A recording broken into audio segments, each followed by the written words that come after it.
right, Shalom. First and foremost, I'll give a second. All right. First and foremost, we want to give all praises, honor, and glory to Yahweh, Ba'Hashem, Yahushai, Ba'Hashem, Mechak, Double honors to the elders and the apostles of Great Millstone, and peace and blessings to the elect. And we out here once again. You know, we're going to go right into it. There's a lot of interesting points to go into, you know, in really just the last week alone. Okay, a lot of things are happening, which goes to show you how fast these things happen. Really, let's start with Habakkuk, the second chapter, and then also Habakkuk, the third chapter. Is it the second or third that talks about that one? But also it talks about the thick clay. Which one is that? I think that's the second as well. If it's the second, then we just go from the second, from the top on down, and then in that case, let's get Zephaniah 1 and 10, and then we'll continue to go from there. Right, so pretty much, you know, starting with the whole banking situation, as we've been prophesying about. I mean, we've been prophesying about it for years. You know, whenever we talk about the calamities that are going to come here, we talk about the economic collapse, which is it's a partial collapse. It's systemic, so they control it. All right, they have the strings in the right place, so they can speed it up as much as they want, and they can slow it down as much as they want. Okay, and they control exactly how it happens. If you pay attention to, you know, how certain particular banks went down, because that SVB, Signature Bank, these banks, not only did they especially the SVB, not only was it very highly dealt with by the tech sector, but the Signature Bank was also highly dealt with a lot of crypto companies. And the problem with cryptocurrencies is cryptocurrencies eliminates the need for a Fed, because you don't need a Fed middleman or somewhere in there to regulate it and issue it here and there. And that takes away power from them. It takes away control. So there were it was actually said, when you look at Signature Bank, there was nothing wrong with it at all. But the Fed still came in there and basically took it over. And when you read about why they did it, they said that they wanted to send a message to the crypto sector. In essence, we the mafia. You know, if you don't do it our way, you don't do it at all. That's why they keep coming after those specific, you know, and really when you look at how they set it up, they really screwed a lot of banks. It's not just SVB that's in this position. There are a lot of banks that are in what they call unrealized debts, you know, where they're about I think they said about 186 or so of them are in this basically similar predicament as SVB. Which the problem was with SVB, not that, you know, they necessarily did anything wrong, because when you actually look at how they maneuvered, it was really rational, right? When you go back to, I think it was around 2019, 2020, so on and so forth, when you had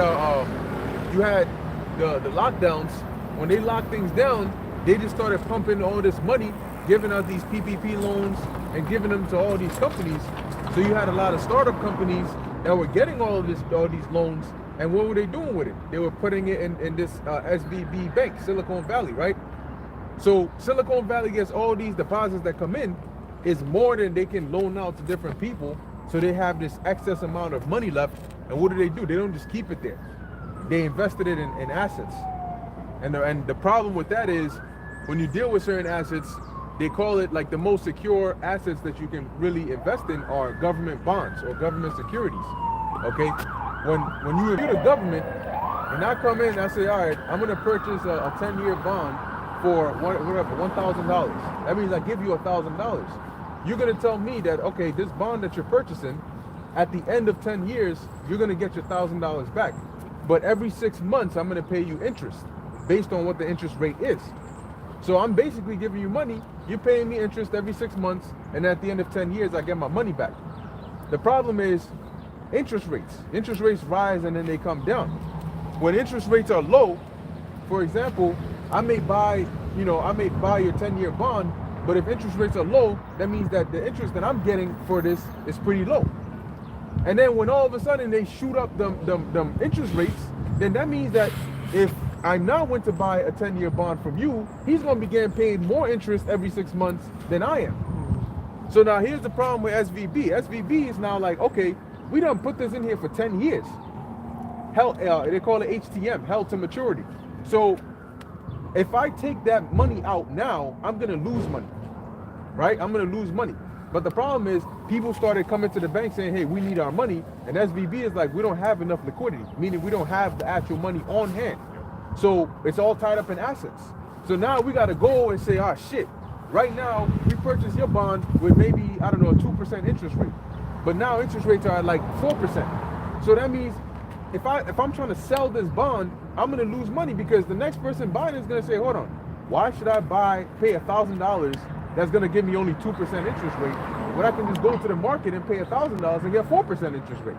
I'm not going to pay you $1,000. I'll pay you $800. I'll pay you $500. So now I gave you $1,000, but when I sell it, I'm only getting $500 back.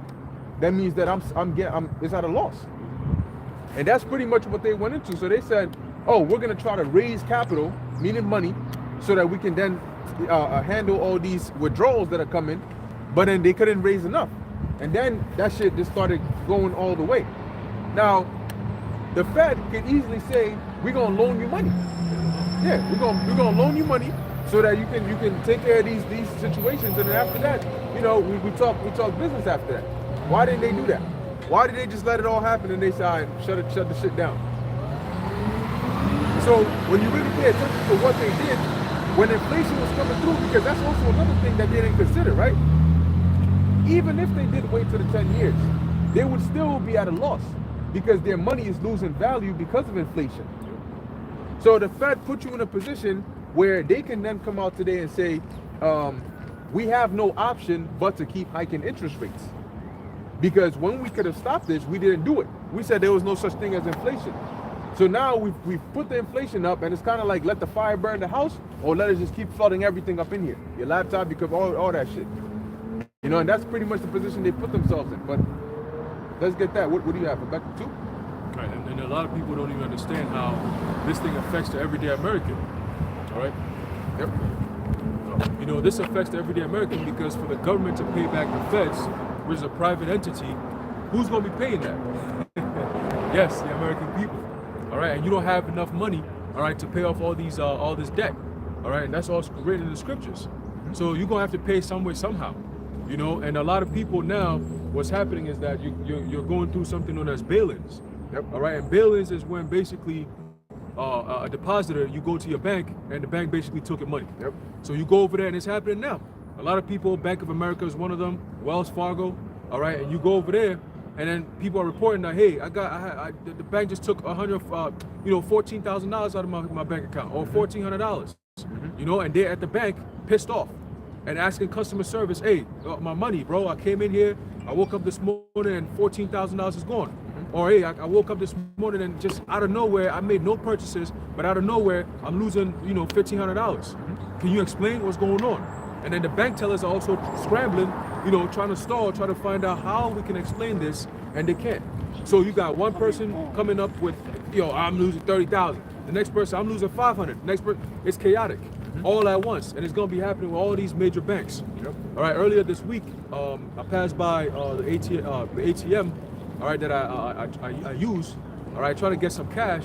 And the moment I pulled up over there, we're talking about it, I pulled up over there and it says right there that they're not dispensing cash. All right. So right then and there, I was like, damn, like this was, I think was it Tuesday? I was like, oh shit, well, I wonder what's going to happen next week, Tuesday. Just a week. All right. A week difference. 2 weeks ago, nobody was worried about banks. We was telling them that was going to happen, right? The economy and so on and so forth. And now here we are. All right. And it starts off little by little. And next thing you know, it becomes a big thing where nobody even understands where it all came from. All right, and you're just caught in the middle of it. That's what the feds are doing. All right, that whole, and they said that by July they're gonna start the Fed now. All right, the CBDC and all that, man. And out there in Nigeria, all right, I believe they already have it where it's cashless. Now they're saying that it's a test trial, but we know through the spirit they always say test. All right, test trial, test trial, test trial. Next thing you know, it becomes what it is, man. Yep. All right. Yep. Yeah, because I mean, ultimately, to issue a CBDC is really not that hard. These other countries that have started it, they started their pilot programs and all of that. They did it quick. They're moving quick. So the thing with the U.S., where at least with the Fed Now service, is that they're pretty much setting it up to where the CBDC or the digital currency is going to run on through their payment system that they've set up, which is that FedNow payment system. So in essence, they're creating a road that you can send and receive digital money instantly, just like that. And they're gonna make it enticing to where the average individual is gonna opt in for it, because they're gonna have them intermediary banks, like your regular big banks, that are gonna basically be between you and the Fed. So the Fed don't issue it directly to you, but they deal directly with your bank. So now they're gonna tell you, look, sometimes you instead of getting paid today, it may take 3 days because it's going through, whether it's ACH or whatever, it may take some time to clear the money for the transaction to go through. But with this new system, they'll tell you, hey, look, you opt in for this, you get your money just like that in seconds. Second you click it, it gets there. It gets taken out your digital wallet, it gets sent to the next place it needs to go. When it's time to pay your bills, you don't have to worry about, oh, well, I set it to automatically pay, but my bank saw something suspicious, so they stopped it, and now the company is now trying to charge me extra, saying that I did a late payment. They're gonna bring all these cases to make it sound sweet as hell to go with this new FedNow system. But what's really gonna get the people is when they tell you that, oh, you wanna file taxes? Well, you're dealing with us, and we only dealing through FedNow. We're not doing no other shit. Eventually, they're gonna migrate it there. So now you want your tax returns? You're gonna need to do some way, somehow, open a FedNow account. That means you're gonna need to go to your bank and tell them, all right, I want such and such. And then eventually, once they just say, look, now we're gonna issue out those digital dollars, because the current dollar system is, not only is it collapsing, but it's behind.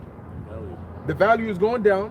Now you have in these countries in the East that are creating a gold-backed digital currency, which is completely hurting the dollar to the max. The petrodollar is old news. So they're gonna say, look, we've fallen behind. We need to get in the race and get that US hegemony back by creating a digital dollar that's gonna triumph everything. It's all, they wait and wait and wait till they can then suddenly come at you with a sense of urgency as to why they gotta do whatever crazy madness they gotta do. That's why it's called an emergency. That's it. Emerge. All right, let's get that in Habakkuk 2.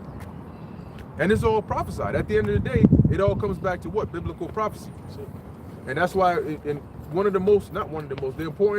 most important thing to understand right now is prophecy. That's it. Biblical prophecy. Biblical prophecy. Matter of fact, let's actually start with 2nd Ezra 9 and 1, and then we'll go into Habakkuk 2. That's it. And that's why the prophets are the most important men on the earth right now, because the Lord set us up to be guides, to let you know what's happening, what's about to happen, what does this mean, how does it relate back to the scriptures. We're the only ones that can do what we do. And that's not speaking out of pride, that's just being truthful. Because if that's the case, how come prior to us coming on the scene, starting with our elders and apostles on down, nobody was going to the scriptures like that? Who do you know was going into prophecy, telling you that the MOTB is this, pushing it like that? Going into these news articles, linking it with scriptures and all of these things? Nobody. There's the book of 2nd Ezra, chapter 9, and verse 1. He answered me then and said, measure thou the time diligently in itself, and when thou seest part of the signs past, which I have told thee before, then shalt thou understand that it is the very same time wherein the highest will begin to visit the world which he made. All right, so going all the way back even to the time of the prophets who came before Ezra, all right, the Lord has showed signs. Like the brother was saying, that the prophets have always been, all right, the sign that the Lord is about to do something. All right, it's almost like a prophet signifies prophecy. So once you see a prophet, you know something something that has to do with the future is about to happen. Okay, it's about to be spoken. All right. So when you even go back during the time of Samuel, all right, when he was going to Jesse's house to do the sacrifice to the Lord, what did they ask? They said, "Thou comest peaceably," because they knew that every time there was a prophet on the scene, that means that, okay, there's something about to happen in the future that the Lord has sent this man to come tell us about. So here the Lord is saying what? He answered me then, the angel is telling Ezra, measure thou the time diligently in itself. How do we do that? By looking at these prophecies, by way of what? These articles. Okay, these articles are literally modern day prophecies coming to pass. But the average minded person does not understand what to look for. So to them, it's just a news article that's happening. But to us, it's prophecy unfolding that we got to explain. Okay? By way of what? The scriptures. It says what? And when thou seest part of the signs past, what are some of the signs? We saw all the way back in 2008, okay, you had them starting to push this whole system going down, system collapse. That was a huge sign, okay? You had 2020, the whole demic situation. That was another huge sign, okay? You're starting to see the people being pushed into a corner to take a certain type of mindset to something that normally wouldn't be a thing that's open to the public. All right, that's another sign, because we're looking for what? A destination. And we know where the destination is at. So all we're doing is looking at the signs that points to that destination. So if you know where you're going and you know what signs to look forward to, then you're not going to be lost when you're driving. You see? So continuing, that's why signs are very important. Okay, it's a form of what? Direction. Yep. Okay, it's a form to tell you where are you. Right? When you're driving, like we always use that example. You're driving on the highway, you're looking for what? Signs. You got signs right there. There's signs right there, exactly. The landmark, all right? So another sign is, okay, this is where we are in prophecy. There's a sign that shows, okay, well, the Lord said, if we start seeing this, this means this. When we start seeing that, that means that. So that's another sign. Yep. Well, right? well, how you got different types of signs, right? Because say you're downtown, you look around you, there's all different types of signs. You got the sign on the boards next to the street lights that tell you what number you on, what avenue you on. But you can also look around and tell what kind of area based on what kind of stores are around. Right? You know that, okay, you must be in Times Square. How do you know you're in Times Square? You got the red stairs, you got the big giant screen, you got all the people walking around, you got certain named stores that are in Times Square. And you look around, now you can tell by looking at, well, 44th Street or whatever the case is, but you can also look around you. That's why the Lord said signs, you know, it's multiple different things, time period and events. And that's what we're seeing right now. When you go to that word sign in the online etymology dictionary, it says a gesture or motion of the hand. Hey, Right. Hey, brothers. Peace, All right. peace. you know, that's another sign that the Lord is what? He's dealing, because what? Let me get that again. It says what? A gesture or a motion. So when I make a sign, right, that means what? I've made a gesture, right? It's a sign. Hey, come this way. I've gestured, come on in. If I say that way, that's go over there. So that's the Lord showing us the signs to let us go with communication. By to who? To the prophets, all right? And then we measure through the scriptures and say, oh, this sign means this. Yep. Okay, tell the people that. Whether they hear or forbear, we just gotta tell them. Yep. All right? Well, that's why you got sign language. That's it. There you go. Added to the brother's point, you need light to see the signs. Because if you don't have a lot of people driving around with no lights on, you see that a lot in Babylon. People just do flash them to try to get them to turn it on. And that's really what we're doing in the spirit. We're flashing the lights to get them to turn on their light so they can navigate and see where they're going. Yep. What use is a car at night? And the scriptures talk about that the night cometh where no man could work. During the time of trouble, you're going to want that light in order to be able to navigate and see where you got to go, which is the knowledge. Yep.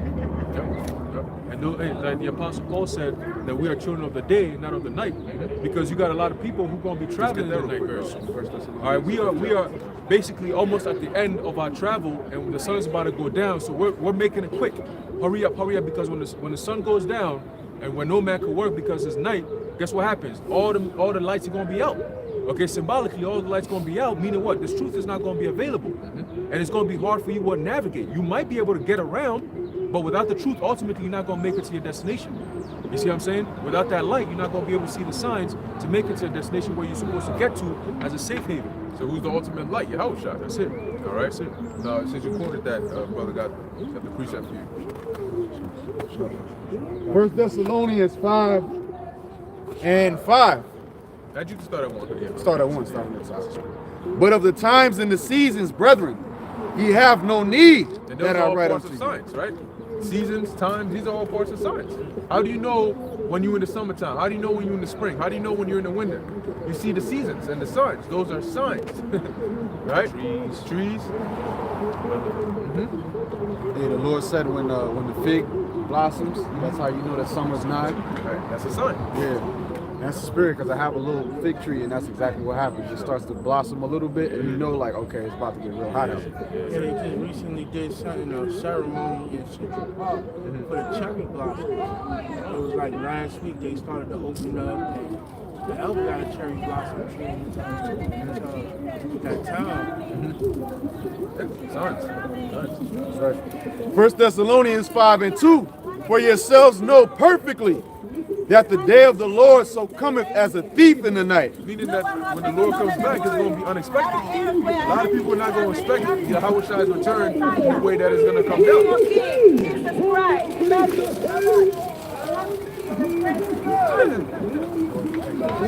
But you don't know. So, but you walking around saying, believe in Jesus Christ, he loves you so much. What if the person you're talking to is a cold-hearted serial killer, murderer, Ted Bundy times 2 on steroids, and he's a straight Edomite that just murdered 2 babies in the alleyway somewhere? Jesus loves you so much?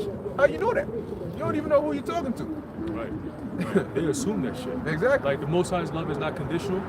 Like, you niggas are sick, man. Yeah. Everybody else's love is conditional except for the Heavenly Father. How does that work? Yeah. Meanwhile, in the scriptures, he tells you exactly who he's fucking with, but yet he's open to everybody else. They don't regard it. They don't regard it. That's why the Lord said, if they won't even hear me, what makes you think they're gonna hear you? And the scriptures say that are not your ways unequal and my ways equal. And that's the thing. That's Jake wanna do wrong and be rewarded for it. You know? They wanna not work and eat. Yeah, the world is gonna be deaf. Got it, bro. 1 Thessalonians 5:3. For when they shall say peace and safety. And also, it goes to show you, man, because we all experience that when you first come into the truth, certain things may seem kind of harsh, or you may not fully understand certain things. You know, when you hear about the majority of people that are going to be put to death if they don't receive this word, and when you hear about how it's only for a certain few, you really start to understand that when you experience it. When you see the mental block in certain people, regardless of who they are to you, but you try to say 1 or 2 things to them and you just see that they literally cannot receive it. Over time, you start to see how you behave, how you live versus how they live, and you start to completely understand, like the prophet Jeremiah. Jeremiah in the beginning didn't fully understand why the Lord was telling them, don't pray for these people, you know, until they started coming after him because he was speaking the words of the Lord. And he said, Lord, man, destroy these people and then some.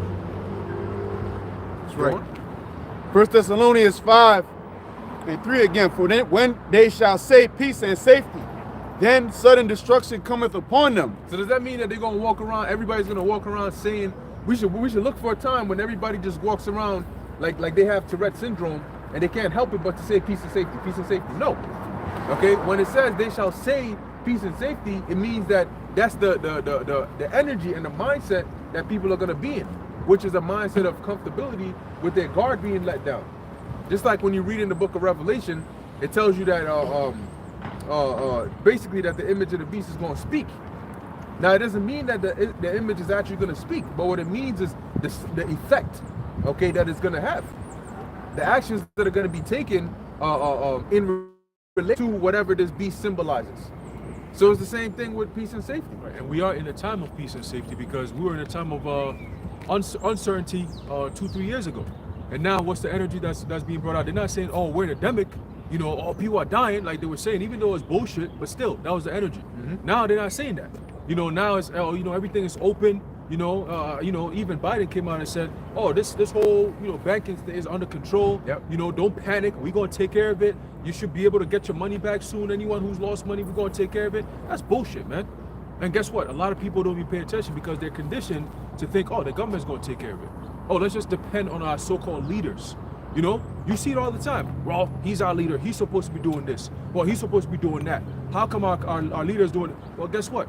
He's put in place to put you where you don't want to be by deceiving you to think that this is where you actually want to be. And a lot of you going to end up in them concentration camps. But you know what's funny? What they're doing now is through the technology and by the money system, they're blocking people in.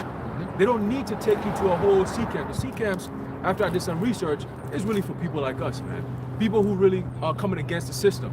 But those who just gonna comply, you're just gonna be locked in your house, and that's it. The drone's gonna make sure you stay inside and you don't go outside. That's all. You know, but you got it. That's it. Hey, digital prison, the 15-minute cities. Yep. They're gonna have you. You're gonna be so bored in that 15-minute city, you're gonna want to just go into the metaverse. Yeah. Look at China. You know, they have people jumping off like 15-foot floors. You know. Yep. That's it. 1 Thessalonians 5:4. Oh, so like I didn't finish the third verse. It says, then sudden destruction cometh upon them, as travail upon a woman with child, and they shall not escape. Yeah, because there is no way a woman's gonna escape. Once them contractions hit and that water breaks, there is no escape. wherever you go. But you know, when that shit happens, what is the one thing they say? The baby's coming. Meaning that it ain't up to them. It doesn't matter. Yeah, trouble is coming, whether they like it or not. You know. Here comes the pain. Here comes the pain, That's it. and they can't stop it. And there ain't gonna be no painkillers and none of that for you. This is gonna be straight raw. And they have to go through that.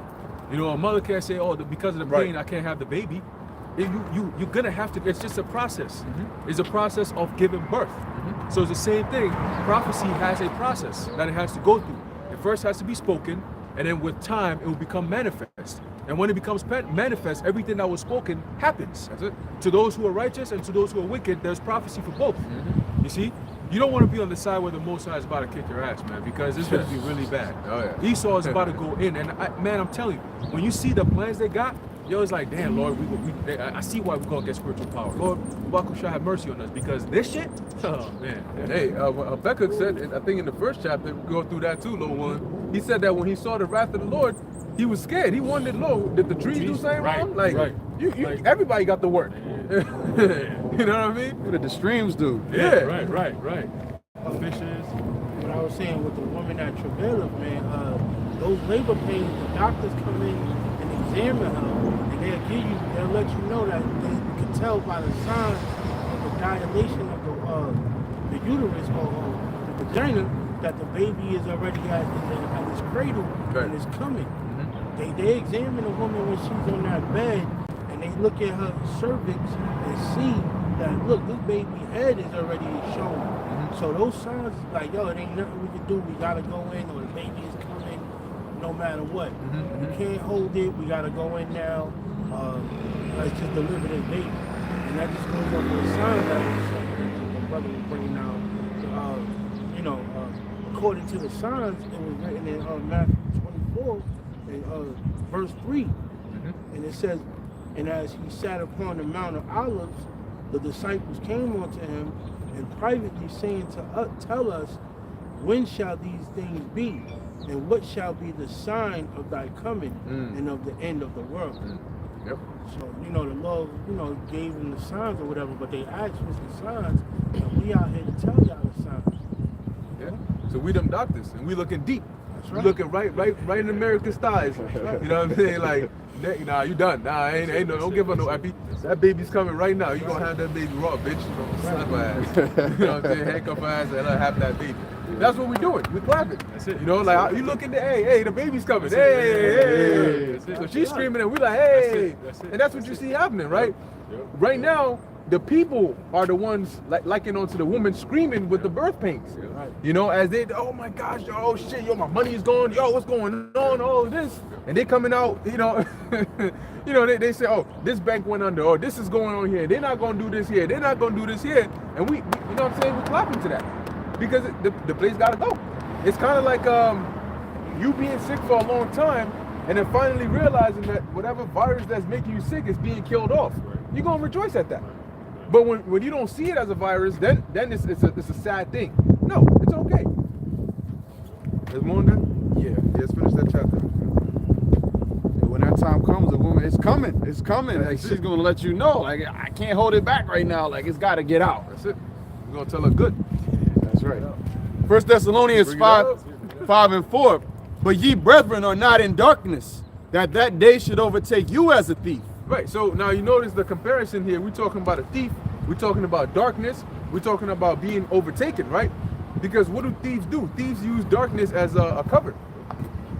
A thief, unless he's either an idiot or a very bold thief who knows what he's doing, he ain't gonna come in the daytime. Yeah, or dumbass Jake that you know what I'm saying? But thieves use stealth. Even Esau with his stealth team, they always come at night. 2 a.m., 4 a.m. That Project Cypher is not for 12 p.m. noon. Okay? It's for when the lights are out. That's why they always talk about a lights out situation. That's it. And you sitting there, you pretty much gone. And they come in with them night vision goggles so they can see at night. The robot dogs. As a matter of fact, they can look at a building and tell where everybody is. They show you that in some of them Tom Clancy's video games. They got drones and shit that do the scan, and then you can see it, thermal scanning, so you can see the body temperatures and all that. As a matter of fact, from your phone, they can pick up the perimeter in the room and find out who's where before they even come inside the room. And they got all of this ready. So the point is, a thief comes at night when you're not expecting him. And when something is dark, you can't see. And when you can't see, you don't know what's going on. I was gonna mention, I don't know if y'all remember that movie, The Dark Knight, the second one with the Joker. Bruce Wayne had the technology, which was sonar through the phone. You could see like an entire building through the phone, and it was all mapped out for him. So Esau shows you what type of technology he has, even in the movies. Yep. Go on. Ye are all the children of light. So we got our lights on bright. Thief gonna come in, we're gonna be looking right at him with the gun. That's it. Turn around, nigga. Like that video where dude was driving the car and the car behind him trying to overtake him, so he pulls out the AK out the window and the dude just suddenly hits the brakes. So by the time they come, we're gonna be ready. Like we've been waiting for you. You know? Because we're the watchmen. That's it. So as a watchman, you're on the top. So you know the pattern, all right, there's light here, there's light here, there's light here. So this thief gonna go right through here. That is when we tell you the prophecy, this how's gonna happen. That's what they're gonna do. So they're gonna go through here. So we already know. So as they're passing, we got the gun right there. That's it. That's Hey, it. my man, what's up? Where you at?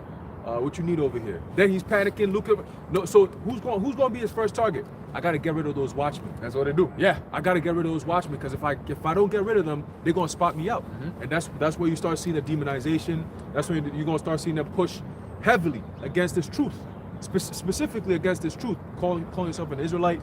All right, these cops are being told that when they get with Jake right now, especially in these days, because they know Jake is waking up. Jake, whether they're stupid or not, Jake is out here going and say, oh, I'm Jewish, I'm this. So they know the energy's out there. Oh, we Hebrews and all that. So now these So now these police officers are being told to be very, very forceful. And I'm starting to see it.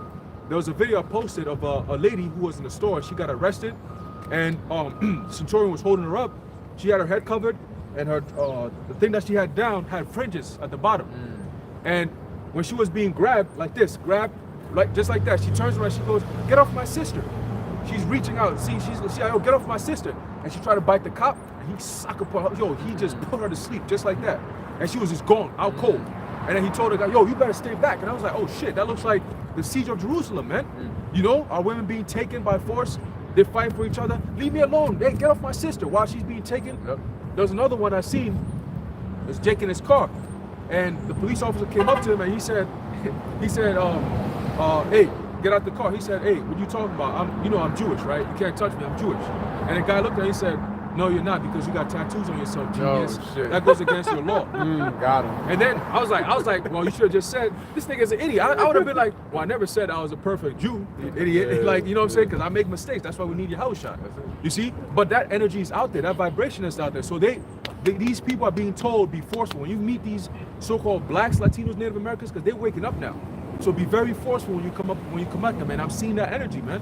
You know, these Centurions are being wild with this shit, and that's Esau's progression to come forcefully against Jake, man, just in total, because it's called something known as programming. You know, they're priming you for that. You know, so little by little they're taking Jake off. There was one Centurion who just shot up at Jake. You know, he killed him right there on the spot. While the nigga's dead, he goes, drop the weapon, drop the weapon. You know all that extra shit they do. You know, but guess what? The Lord gonna fuck you niggas up, man. That's right. You 2/3 niggas Spirit. and you Edomites, you're gonna get cold fucked up, man. That's right. It's coming. Yeah, Just but watch. it's the Spirit of the Lord that's on him to do that anyway. Yeah. You know, because it's the Lord's anger manifesting. Because remember, the weapon of the Lord is Esau Edom. Yep. So the Lord is showing his anger through these different centurions and how they treat Jake. Yep. Just like the Lord shows his mercy through how he uses different people to treat us. The Lord showed mercy to Esther by the way he used Ahasuerus to interact with her. Same with Darius and Daniel, Cyrus and Daniel. But on the same token, the way the Lord uses certain people to treat others, it shows his mercy or his wrath. Yep. So when you really look at it in that sense, then it's like, you know what, I don't got no problem with it. Because if the Lord saw him fit to have mercy on him, then he would. Hey, we are God's chosen people, man. At some point, the whole world is going to see it. All right, it's just a matter of time before you realize it, because you're going to see how the Most High is dealing with judgment and how he's going to be protecting his elect while he's bringing that judgment. Yep. And you're going to see that there's a pattern. Like, he's always protecting a certain specific group of people that keep calling upon his name. Yep. And we believe we are those people, man. All right, we're talking about not just Israelites, but hopefully we are of that elect number, the most special which is the Israel of God within the nation of Israel, man. There's a special place for those people. All right, very soon it's going to be made manifest where the whole world cannot deny it. All right, That's the truth. that's it. Yep. Yes, sir. Good. I had a quick point. Land backing off what the brother said, it's going to be manifested because the light shines brightest at night. Yep. When it gets dark, you don't have your car lights on during the day because the light is shining everywhere. So what do you, if I turn the light on right now, I wouldn't really, you notice that it's there, but you wouldn't, it wouldn't shine. So that people just walk by, but when the time of darkness comes, when the time of Jacob's trouble comes, that's when you're going to need those lights on. That's when it's most important. The light shines brightest in the darkness. Yeah, well, you look at the moon, for example. The moon is there in the daytime and in the nighttime. But you can really see it, the light of it in the nighttime. You know, there's greater light and the lesser light. Just had a precept just to add to what you're saying, how the Lord shows that we are his people. This is 2 Maccabees chapter 6, verse 12. Now I beseech those that read this book that they be not discouraged for these calamities, but that they judge those punishments not to be for destruction, but for a chastening of our nation. For it is a token of his great goodness when wicked doers are not suffered any long time, but forthwith punished. So anytime the Lord deals with Israel, he always immediately gets on. Like if you have a child, you see them doing some bullshit, you go, ah, and you get on immediately. If it's your other child, you're like, they always letting this kid run around doing all this stupid. You don't care if it's somebody else's kid, but if it's your kid, you get on them immediately. Nah, I'll beat a nigga's ass. But continue verse 14. For not as with other nations, whom the Lord patiently forbear to punish, till they come to the fullness of their sins, so deal he with us. Right. For example, the Amorites. Right, it's what the Lord told. He told Israel that when the iniquity is fulfilled. And the same thing with Babylon, Revelation 18. Right? So like you said, the Lord waits because when the Lord waits till your iniquity is accomplished, at that point there's no mercy. There's literally no room for mercy or any of that stuff. But if the Lord corrects you right when you go off, then that means that he's showing you mercy. That's called chastisement. So we got chastised. That's where Esau is going to get punished. He's going to get destroyed. No mercy. Verse 15. Lest that being come to the height of sin, afterwards he should take vengeance of us. You see? There you go. And therefore he never withdraweth his mercy from us, and though he punished with adversity, yet doth he never forsake his people. There you go. So even with all the shit that you see what these devils do to us, you know, we've been the bottom of the bottom. We've been downtrodden. We've been at the bottom, the most undesired people, to the point where it makes it funny when you say we are God's chosen people. It's like, how can y'all be God's chosen people? That's in the scriptures, you know. But guess what? It's all because of our punishment. It's all because of our misdeeds. It wasn't because you devils are so great and we're just so weak. How many cops does it take for one Jake? You take like 12. They start, hey, you know, they speed and run for one nigga, one regular nigga who looks like he's bugged out his mind. That a regular dude, one brother could just, and he's out of there. You got 12, 15 cops chasing after him. Like in a Matrix. Yeah. Yeah, You know? saw that video when it was like one Jake and it was like all them cops and he was like fighting them off. Yeah. He got hit with the taser Taser. and all Yeah. that. He was Still fighting. Yeah. You saw it? Yeah. Like, he ain't even that big neither. It's just they couldn't take him down. He was like knocking him down. One of them ran with the taser, pulled the cop with him. So just imagine when it's the tensions get really high, because you know that's even in a civil society those kind of things were happening. So imagine when all hell is breaking loose. You know, you can't get your money, right? You've been working your ass off. You got bills coming, because the bills are not going to stop just because your money's not coming in. Like, don't think that, well, I mean, we're not getting paid, so that's not my responsibility no more. The government is, no. You still gonna have bills that you gotta pay. But now you working, or your paycheck is coming in and the bank is taking your money. People are gonna be pissed off. Hell yeah. And that's when you're gonna have these banks having these barricades. All right, they're gonna have the military coming over there to protect their assets, because that's what security is for. It's to protect the people and the assets of that place. Okay, so that's what Esau is gonna do. They, the places like the Capitol, they're gonna barricade that shit. They already started fencing it. All right, they're gonna have the National Guard over there. All right, the White House is gonna be barricaded and fenced. Okay, all these so-called different government buildings are going to be protected first.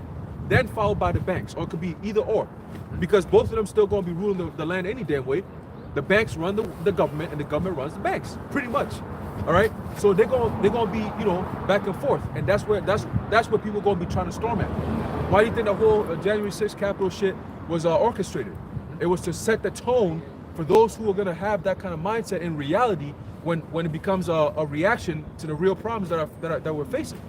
You know, and they're gonna come up with a solution and say, oh look, January 6th riots, these people are doing the same exact thing. They're domestic terrorists, we gotta do something about that. You know what I'm saying? So hey man, we're gonna put that spirit on Jake to turn up. And that's when Jake really gonna get busy. Scripture says what? Micah 5. That's it. That he gonna make a young lion. a terror unto Egypt. Oh yeah, that's Isaiah 19. Isaiah 19. The Lord said he's gonna make Judah a terror unto Egypt. All right. So that means what? Judah is gonna strike fear, and a lot of you Edomites and a lot of you whole ass niggas out here, man. The Lord gonna put that special spirit where Jake's just gonna be pissed off, knowing who they are. That's number one, and everything you've done to them. It's just gonna be realization all at once. Oh man, it's about to be a mess out here. And the rest of the tribes, because they're gonna follow the leader of Judah. That's it. All the test runs, all the test runs that they running like the January incident, all these orchestrated like pandemics or whatever, they test runs, but guess what? Ultimately, the Lord setting y'all up to create a response that is going to ultimately bring about the coming to your end. So it's like you can use that response, but it's detrimental because what does confrontation between two powerful nations like America and Russia cause thermonuclear warfare? So they playing right into the Lord's hand with that. You know, That's it. What's going? 1 Thessalonians 5:5. Ye are all the children of light and the children of the day. And that's talking about the Israelites, all right? Not just everybody, but the Israelites. And that's why I think it's in Luke where the Lord said that the children of this world are in their generation wiser than the children of light. And he specified in their generation, referring on to this time, because in past generations, Job 30th chapter tells you that they were less than base men. So they weren't wiser than us then. But in this time, and who are the children of light? The Israelites. So the Lord really flipped things. And, the things that are happening now by way of their so-called intelligence, all right, going into their wisdom, all right, intel is the highest it's ever been in human history, to the point where we're at the point of so-called human decimation. The more technology got advanced, the weaker humanity. All right, because now humanity starts to depend on technology to the point where technology became their oppressor. That's the theme that we're about to, we're experiencing now. To the point where people are about to be merged into that technological world, Internet of bodies, Internet of things, and so on and so forth. Man. And that's a downgrade. That's a downgrade. Because you're trying to merge the creation of the Lord with the creation of the creation. Right. And that's a downgrade, because technology, no matter how good you make it, has faults. If it didn't, we wouldn't be coming out with newer and newer versions. So when something the Lord created in organic, and you try to merge it with technology, you're going to downgrade it and make it susceptible to all these different effects. They don't even fully understand how the human body functions, and yet they're trying to alter it. And that's how you know they're going to fail, because the Most High God creates man. But right now, man is trying to create a God. Yep. No, it doesn't work like that, buddy. God creates man. Man does not create a God. One way. Understand that. One way. Period. One way street. That's it. Got it. Got it. We are not of the night, nor of darkness. So we can see clearly what's going on. Go on. Therefore, let us not sleep as do others. Now, does that mean that you got to keep your eyes open 24/7? No. But when it says sleep in this context, it means that don't be ignorant. Because when somebody that is asleep does not notice what's going on around them. So that's what the Apostle Paul is saying here. Coupled with Ephesians, I believe, the 5th chapter or so, it talks about not being fools, redeeming the days for their evil, but being circumspect, meaning looking all around you. So let us not sleep as do others, which indicates that you're going to have individuals that are asleep. Like him, he's asleep in the back seat. And it's funny, it's ironic, because everybody who's asleep, what do they call themselves? They call themselves woke. Yep. So it shows you the irony, how the Most High could really fuck with you. You got yourself thinking you know something, but deep down, the things you're actually supposed to know, you don't even know. Sleepwalking. Sleepwalking. That's right. It's something out from this. We are not of the night, nor of darkness. Therefore, let us not sleep as do others, but let us watch and be sober. No, and that's what we're doing. Isaiah 62:6, right? So that's what we're doing. We're watchmen, and we're watching, and we're being sober, being alert, not being inebriated in the spirit. Okay, meaning that you're not functioning at 100%. So when you're distracted in the spirit, when the spirit is corrupt, when your eye is blinded, you're inebriated in the spirit, and you can't pay attention 100%. And also too, that like the apostle Peter said, that those people who don't understand this, they're on stable rest, right? Unstable rest. Minds are unstable rest. Exactly. But when you're sober-minded, that means that your mind is at peace. Why? Because you have the truth. You're not confused with all these kind of different philosophies. One nigga believes in hell. Another nigga believes that the MOTB is sin. Another nigga, your mind is not at peace, because when the reality hits, you don't know what to do. You know, you're like, oh shit, what the fuck? Yo, no, I thought it was hell though. No, I thought it was sin. So if it's time out, I'm gonna have to take this thing. Wait, time out. They say not to take it because actually you're all confused. You can't make a sound decision, a sound-minded decision, man. You're like a drunk person. When you're drunk, you're not sober. When you're sober, what do you? You're at peace. You can make sound decisions. You could drive. You could think. You could give a right answer. You could lead. You could stay awake. You know, when you're drunk, what do you want to do? You want to fall asleep. Most people get drunk and they get knocked out and they're just out of there. You know, and you don't want to be in that kind of situation, man. Especially with all the shit that's going on around the world, the numerous philosophies. If you believe just a little bit of it, or you allow yourself to believe a little, boom, you're done. It's over with. It's over with. And that's why the Apostle Paul said in Romans, the 1st chapter, that the Lord is going to destroy those who do this evil shit and those who partake in it, meaning what? You allow it to happen. You have a passive-aggressive, kind of vibe to it. Yeah. Like, I'm not doing it, but I don't care as long as you don't do it with me. I'm neutral on it. Right. You can't be neutral, man. Well, what happens when the car is in neutral? It still goes, right? It goes based on the direction. That's it. So if you're neutral, then that means that you could go either way. And the Lord ain't fucking with that. Right. Park or drive or reverse, nigga. Right. Neutral means you fall either way the weight falls on. That's it. So if there's pressure going on this side, whether it's right or wrong, you're gonna go with it. But you gotta stand on one side. You gotta pull a stop. This is where I stand 10 toes down. I ain't moving with the emergency brakes. Period. Quick precept.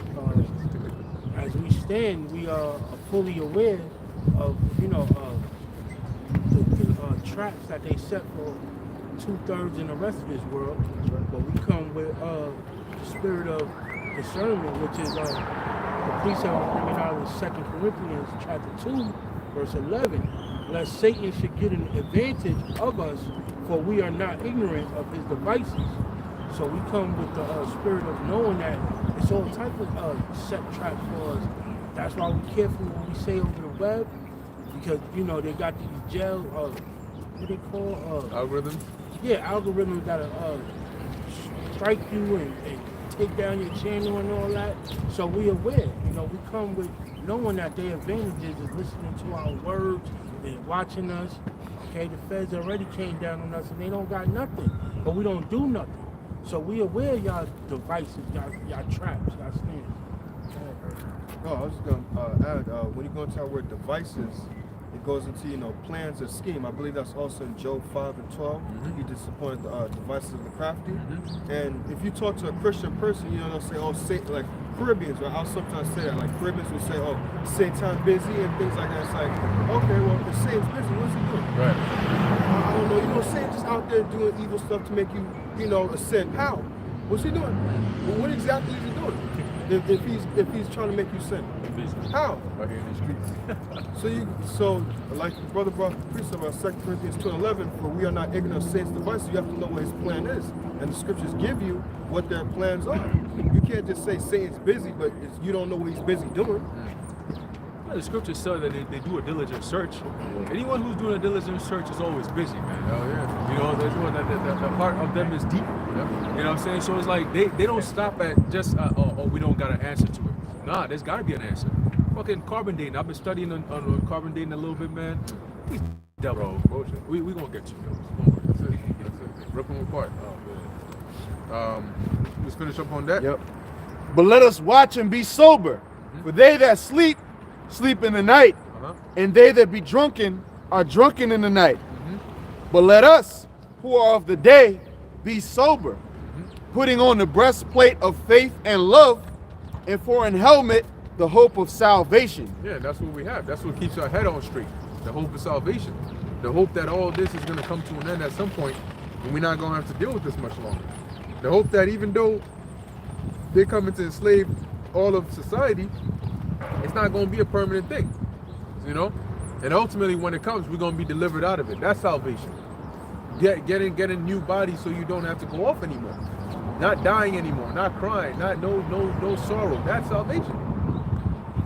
There's a quick precept here to back up that point. There's the book of Isaiah, chapter 33, and verse 6. It says, "And wisdom and knowledge shall be the stability of thy times, and strength of salvation. The fear of the Lord is his treasure." So again, going back to the brother's point about the breastplate, all right, the helmet, and so on and so forth. These are things that the Apostle Paul is using, but he's using war armaments because we are in a war. Okay, so he's saying, well, these are the defenses that you need to use, but in a spiritual sense, what is the ultimate form of defense you could have? Wisdom from Yahweh Shai. Okay, so once you're able to what? Use that wisdom, which is what? The medium, I mean, wisdom is what? The result of knowledge and understanding. Okay, so once you have the knowledge and understanding of the ways of the Heavenly Father, which number one thing is prophecy. Once you understand that, you get it. Okay, well, this is what it takes to go through this walk, this journey, right? So the Apostle Paul is saying, well, on your walk, on your journey, the path that Ezra saw, whereas only one man can walk at one time, and on the one side is fire and one side is water, all right? And you can't, two people can't walk at the same time. It's only one at a time. That means that you gotta have faith. When you on that walk, you gotta have faith that you're gonna make it to the end. You know what I'm saying? You've seen this, oh man, the fire, woo! And you see some big ass fish, Leviathan popping his head and shit. You can see clear into the water like, damn, that's all down there. I don't want to end up there, you know? So you don't want to what? Fall over. You're walking one by one. And as you're walking, you still got wars that you got to fight. You got these demons that are hiding in the cut. Some nigga in the night while you got your lantern walking, nigga just pull up, hey! You know what I'm saying? And you be like, oh shit, what the fuck? And you panic, oh, I almost fell off. But you come right back and you keep on going. Why? Because your house is holding your hand. You see? So that's what the Apostle Paul is saying, that yeah, you're on this journey, but you're fighting too. You know, you're not just sprinting, you're also fighting in war at the same time. It's a tough journey. But you want to get to that kingdom, you better be willing to do all this stuff, man. And that's what we do. You know, how many people do you know, celebrities or whatever, in this world that can't say the truth? They can't speak the truth because they'll be done. But we come out here and we say it all, and they wish they could even support what we say, but they can't. Why? Because they're afraid of the consequences they could face for trying to enter into this war, into this battle. Okay? And spiritual, because during the time of Nehemiah, when they were rebuilding the walls, they couldn't just build the walls. They had to build, but also have their weapons on them at the same time. Right. In case that they were attacked, they would have to fight and build at the same time. And that's what we're doing now. You know, like you said, we fighting and building at the same time, defending the gospel, you know, while warring against the principalities of this world. And against our flesh. Exactly, yeah. You know? Yeah. You just took the thought right out of me. I was just thinking what you were saying, and you said it. I have a precept. Yeah, you got it. Isaiah 52:10. Yahweh Ba'Shem Yahushai have made bare his holy arm in the eye of all the nations, and all the ends of the earth shall see the salvation of our power. Yeah, hey, the salvation is going to be, as pursuant to Wisdom of Solomon, the 5th chapter, all the nations are going to see the salvation, because salvation is when we go up into the chariot with Yahweh Ba'Shem Yahushai, we're going to be made perfect. So all the nations are going to behold that. So his holy arm is going to be made bare. It's going to be, they're all going to see it, because the holy arm is Yahushai and the elect. It's going to be a beautiful day, man. Yeah. And that's the thing, it's going to happen before everybody's eyes. They're going to see it. You know, and even those that are in the spirit world going to come back and going to see it. And then if they're the elect, they're going to partake in it. And if they're not, then they're going to get that work and then come back and then hear about it for the rest of eternity. So the Lord's really setting us up for like a great, I mean, this is the best deal you can ever have. Yes. I mean, damn. It's perfect. You know, it's like it says, stability. It's steadfast. It's stable. It's firm. You know, it's confirmed by Yahweh Ba'Shem Yahushai. Yeah, and that's why, like you said, with firm, exactly. That's why, and the Yahushai is going to be the one to what? To use the right hand to make it what? Stamp approval, right? And that's why these other nations, all throughout eternity, the day where the gods came down. It's written in Revelation, the 21st chapter. The day where the gods came down. John saw that. You know, the day where the gods came down and took over the whole entire earth. Like, what a day. And to be a part of that, Now you notice when you wrote in Revelation 21, he said, "I beheld." And why did he say "I saw" or "I looked"? Because when you notice, often when people use the term "behold" or "beheld," is usually right before something not ordinary happens, something magnificent happens, right? Like you may have a supervillain, and right before he shows his true form, behold my true boom, boom, boom, boom, boom. Then he's gonna say, "Look." You know what I'm saying? Like, stop and watch. Yeah, exactly. Yeah. Or like, "I beheld his majesty," or his right, glory. right. So that beheld is sort of like a special kind of witnessing. Right. And so that's what the Apostle John said, meaning that the elect coming down is going to be a big event. It's going to be etched in history for all of eternity. How you're going to have people getting beamed up, changed. We're going to give glory to the Lord, and we're going to come down. Straight up in righteousness. It talks about Yahushua making war in righteousness. Well, we're going to be on his team, so we're going to be making war in righteousness. So we're going to put you to death in righteousness. We're going to take them women that we want in righteousness. We're going to conquer the planet in righteousness. And ain't nobody going to be able to stop us. One of us alone could get the job done, but ain't no fun in that. Right. Shit. That's right.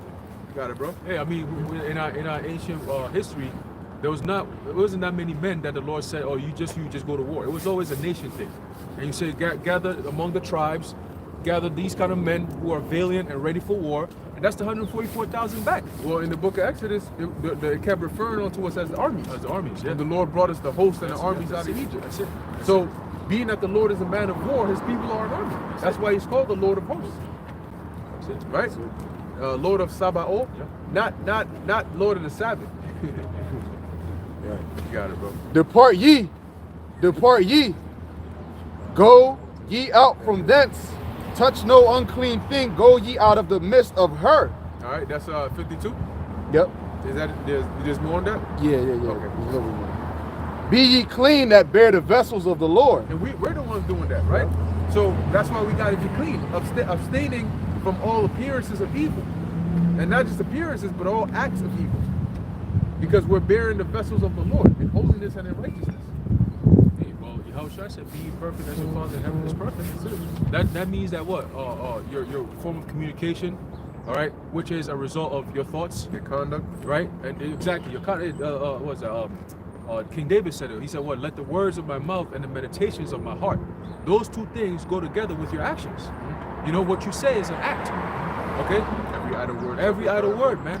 So even when you push a spirit of doubt or unbelief, that's wickedness to the Heavenly Father, especially if you're an Israelite. You know, and that's what a lot of these people are doing, man. There's a plague, an infestation of wickedness in our nation. And the Lord is not going to stand for that much longer, man. And very soon, a lot of people are going to see the brutal nature of Yahweh Ba'ashem Yahushua. And we try to let you know about it, but it seems too fictional. It's like, you know what I'm saying? It's like, oh, this is unbelievable. What are you guys talking about? You have It's so to see to unbelievable. believe. You made it up. Yeah. But we'll see. If Esau has the ability to create all these so-called superheroes and villains and so on and so forth with that type of destructive power, like Thanos, where do you think they get all those ideas from?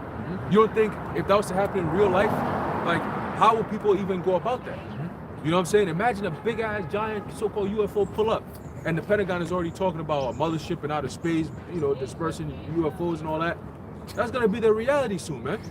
You know, the fathership. And he's coming down to make war, like you said, righteously.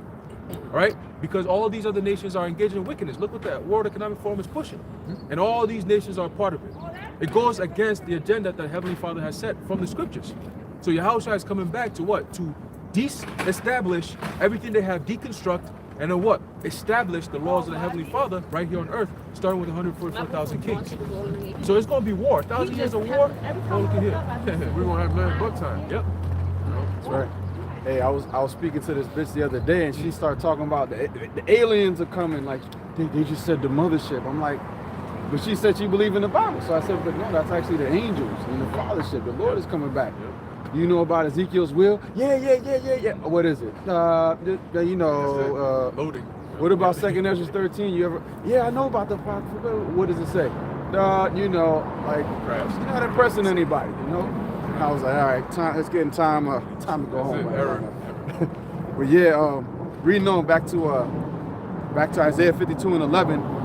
Depart ye. And you know that's interesting, right? Because the Lord really didn't program these things into their minds. So really, they have a system malfunction. Whenever you hit them with something, they don't. Their mind, their mental CPU ain't running right. Yeah. It's saying, yo, what's this? What's this? What's this? You know, hey, peace, man. Right, you know, yeah, can't compute. What's this coming from? What's this?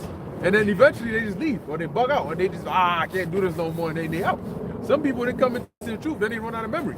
You know, so they go. Their RAM is full. Ah, shit. All right, whatever. I'm going back into the world. I can't go no more.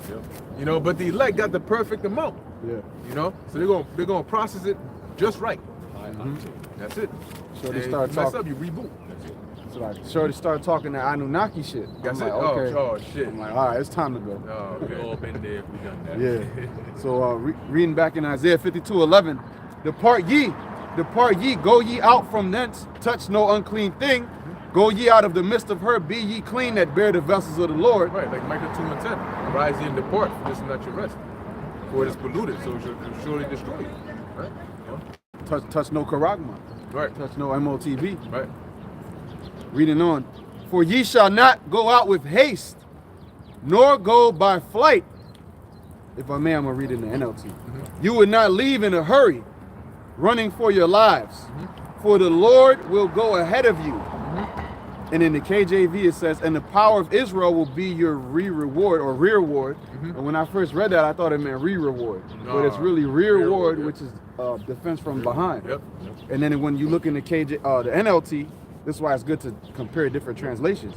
The power of Israel will protect you from behind. So he's going to go ahead of you, and like just like the plagues went upon the Canaanites, the Lord sent them little by little to destroy them. That's happening now.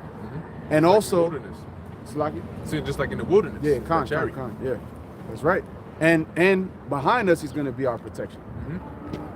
Yeah, I was gonna mention just like what you said with the chariot, because what Israel was facing the Red Sea, and then when the Egyptians came, what the chariot whoop, went right behind and stood right behind Israel and the Egyptians. Gave us light, gave them darkness. Which is spiritual, right? Our day was their night. You know. Beautiful. That was it. Let's go. Let's finish up back in. Did we finish in Thessalonians? Yeah, you wanted Zephaniah though, right? Yeah. But before that, let's get Habakkuk. Yeah, Habakkuk. That's it. Habakkuk. Let's start at 1. Go on straight back. Get all the beat off that one. Habakkuk chapter 2 verse 1. I will stand upon my watch and set me upon the tower. All right, real quick. Got it. Now I was just gonna say the license plate over there says 144, and the license plate over there says 666. That's on the right hand. That's on the left hand side. I just noticed that, and that's a red car, and that's It's a white one. car. Yeah. Oh shit. Red and white. Red and white. Horse, red horse. Yeah, that's a spirit. That's the spirit. Just want to say that's a lot. Yeah, that's a good point. Beautiful observation, brother. That's a circumspect. You see all those signs. Yeah, yeah. You know? It jumped out, you know. Yeah, that's a spirit. Read that again. Habakkuk chapter 2 verse 1. I will stand upon my watch and set me upon the tower, and will watch to see what he will say unto me. Yeah, that's the watchman's job, right? You stand upon your watch on the tower, which is the high point, and you watch to see. Go on. And So what in this sense, Habakkuk is saying he's waiting for a message from the Lord. Go on.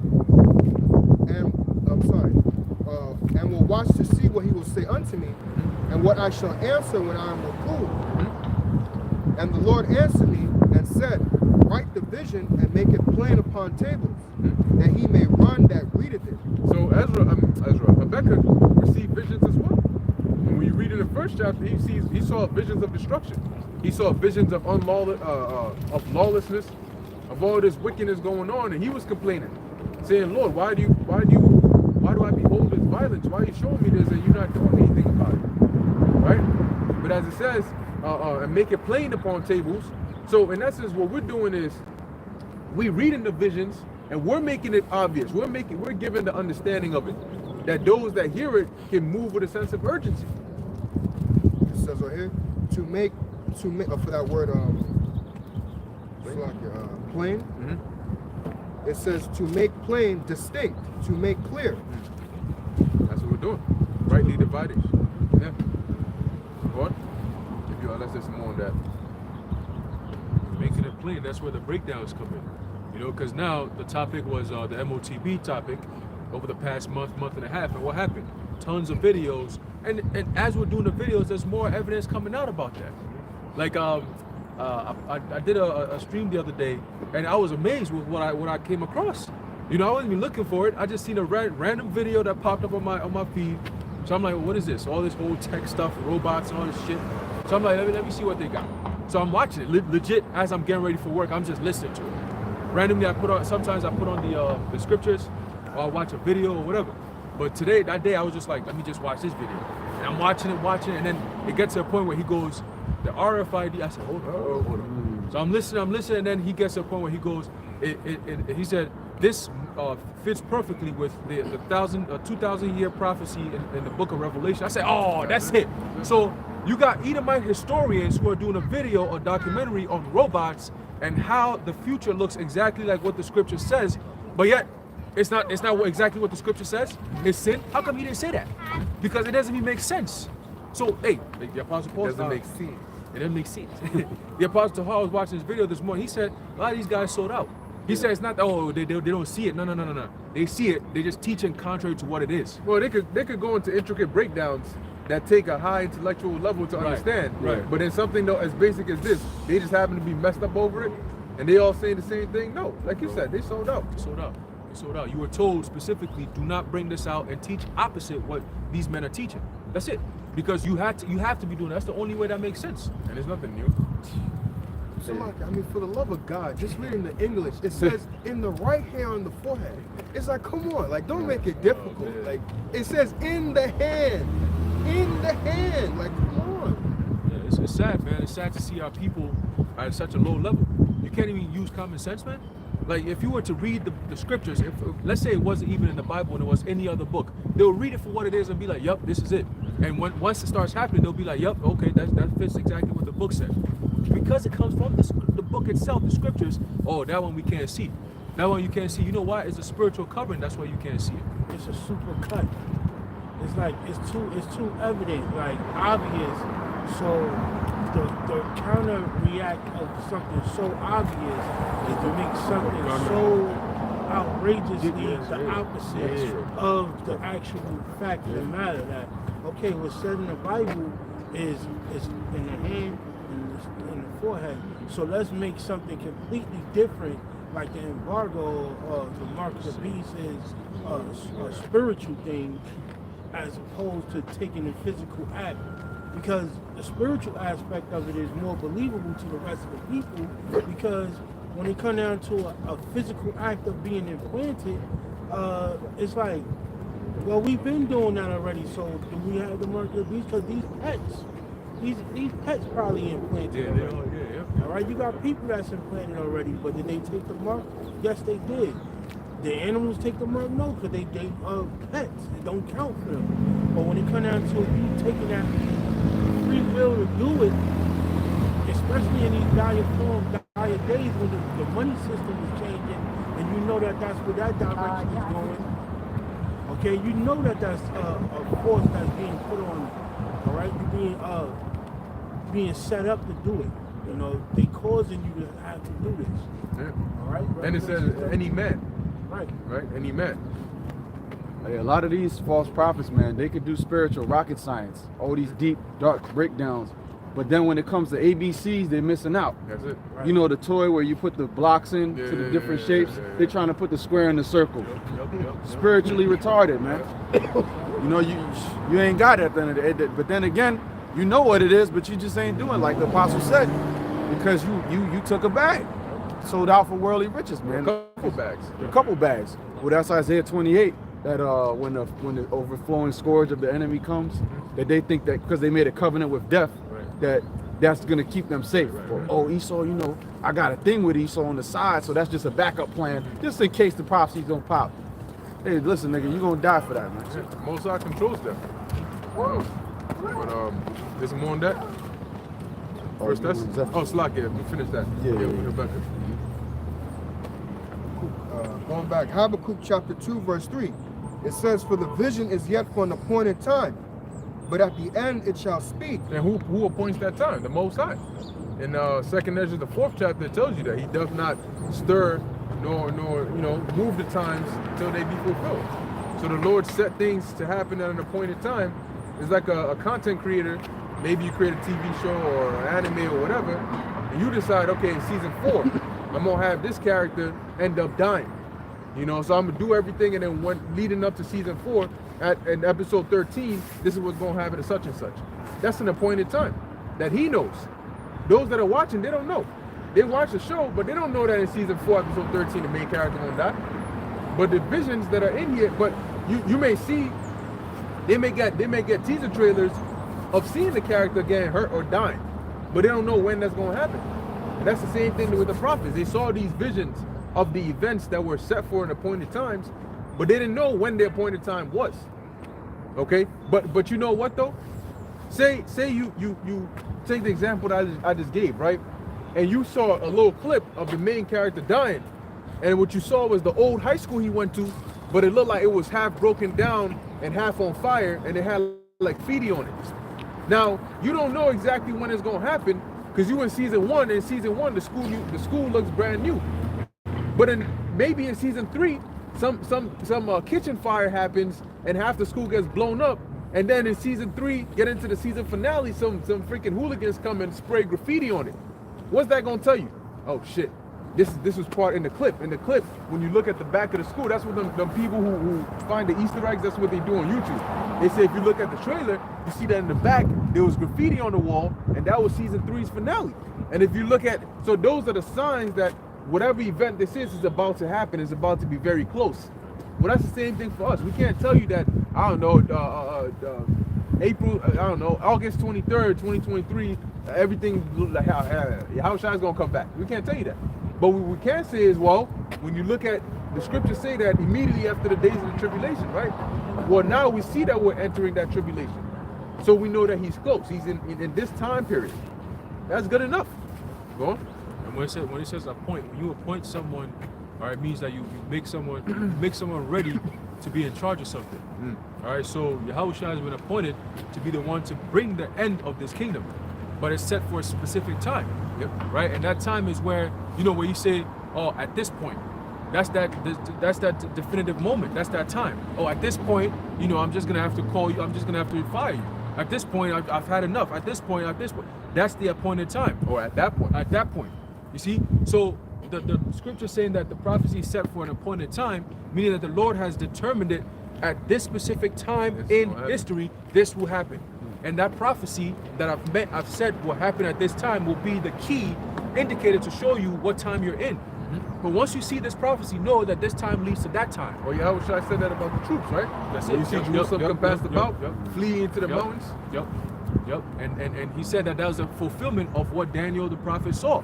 So okay, Daniel's okay. So it's gonna be happening at this time. Oh, okay. But you notice he didn't say 30 years from now, Right, or right, 40 years right, from now. He right. just said it, The sign. and then it happened like 30, 40 years from then. Right. When the signs started to take place. So it's the same thing. The prophets are sent to give an understanding and explanation to what the time appointed is and what it entails. So the prophets are very important. And if people were smart, they would listen to what the prophets have to say. Whether you think of us as prophets or not, that's not the point. The point is, we are the prophets of Yahweh Ba'ashim Yahushai, point blank fucking period. That's right. That's right. Go ahead. That's right. I was gonna say the reason why they don't like us, like it says, prophesy unto smooth things, prophesy deceits, because we don't prophesy of the betterment of this world. You know, if you think one person that comes to mind is T.D. Jakes, the reason why they'll listen to him because he talks about what? Becoming something in this world, upgrading in this world. You know, getting the bag, whatever they want in this world. But when you telling them talk about a kingdom now, it may sound nice, it may sound sweet, but it's like, well, how long is this going to take? When is this going to happen? We don't know. So it's like, I don't like that, because it's like, I need to know something, because this world is all about something tangible. Like, I need to see, I need a process of how things are going to happen, and that's what this world gives you. But the scriptures is like, listen, you got to have faith and know this is eventually going to happen at a certain point. You know, I think it says in somewhere in the book of Ezra, 2nd Ezra, you know, I think it's in Ezra, all the prophets was asking, you know, when's the coming of the fruit of our labor, basically? When's this going to happen? All of them asked that question. Is it 2nd Ezra? Yeah, 2nd Ezra. You know, but again, that's going to patience and faith, which is something these people don't teach or understand or accept. To them, everything is facts. It has to happen now. If not, then I ain't got time for it. Well, the Most High don't care about that. What he said will happen, will happen. whether you're still alive here or not, it's still gonna happen, bro. So we, as men of the Lord, we believe wholeheartedly that those things that the Lord has said will happen, Yep. including the time of trouble and the time of salvation. So if we can make it to the end, like the Lord said, endure to the end, the same shall be saved. Hey, we're gonna be saved. He said it. So if we partake in what He said, then we're gonna be good. You know, and that comes with what? Faith and patience, man. You know, and that comes with the biggest reward. The faith and the patience of the saints. You know, that's the biggest form of reward. Oh, your patience has been rewarded. Because thou hast kept the word of my patience, I also will keep thee from the hour of temptation. So it's conditional. You see? You got it. Yep. Yeah, going back to the 70 AD thing, what happened with the Romans, remember the wicked scribes and Pharisees were saying that if we let this man continue, that the Romans will come and take away our place in our nation. But yet, all the sucking up, kissing up, and selling out that they did that prevent 70 AD from happening? It happened anyways. Right. So it's the same thing happening now. They think, Oh, you can finish. yeah, that was it, bro. This is the brother in the Quam 5. This is Ecclesiasticus 39:16. All the works of the Lord are exceeding good, and whatsoever He commandeth shall be accomplished in due season. That's it. So then when is the due season? When something is due, that's the appointed time. So the Lord sets up those due seasons, and that's why we got to have patience. The scriptures say, "Wake not my love till He be pleased," meaning that the Lord's going to work on His time, whether we like it or not. That's why it's called patience, meaning like Apostle Gabar went into to suffer, because having to wait for something in an uncomfortable situation is not really fun. That's like that patience. But you got to be You go to the hospital, you're in pain, you're suffering, you're known as a patient. Who needs a doctor, right, or a physician. In this case, Yahushua is the doctor and physician that we're waiting upon to come and make us whole. That's it. And He's coming back. When He comes back, I was thinking about it the other day. I was like, damn, bro, like, imagine getting beamed up, and then, oh man, like, you have a chair or a throne that's already in the chariot, and you got your new body that's already sitting in there with a crown and everything, or whatever. How the Lord's gonna play it out, we don't know specifically, but we do know He's coming with new bodies. And you get beamed up, your spirit gets beamed up, and then you just sitting there and you just wake up. It's almost like somebody who took a nap and he just woke up. So your spirit just takes into the new body, and you just get up.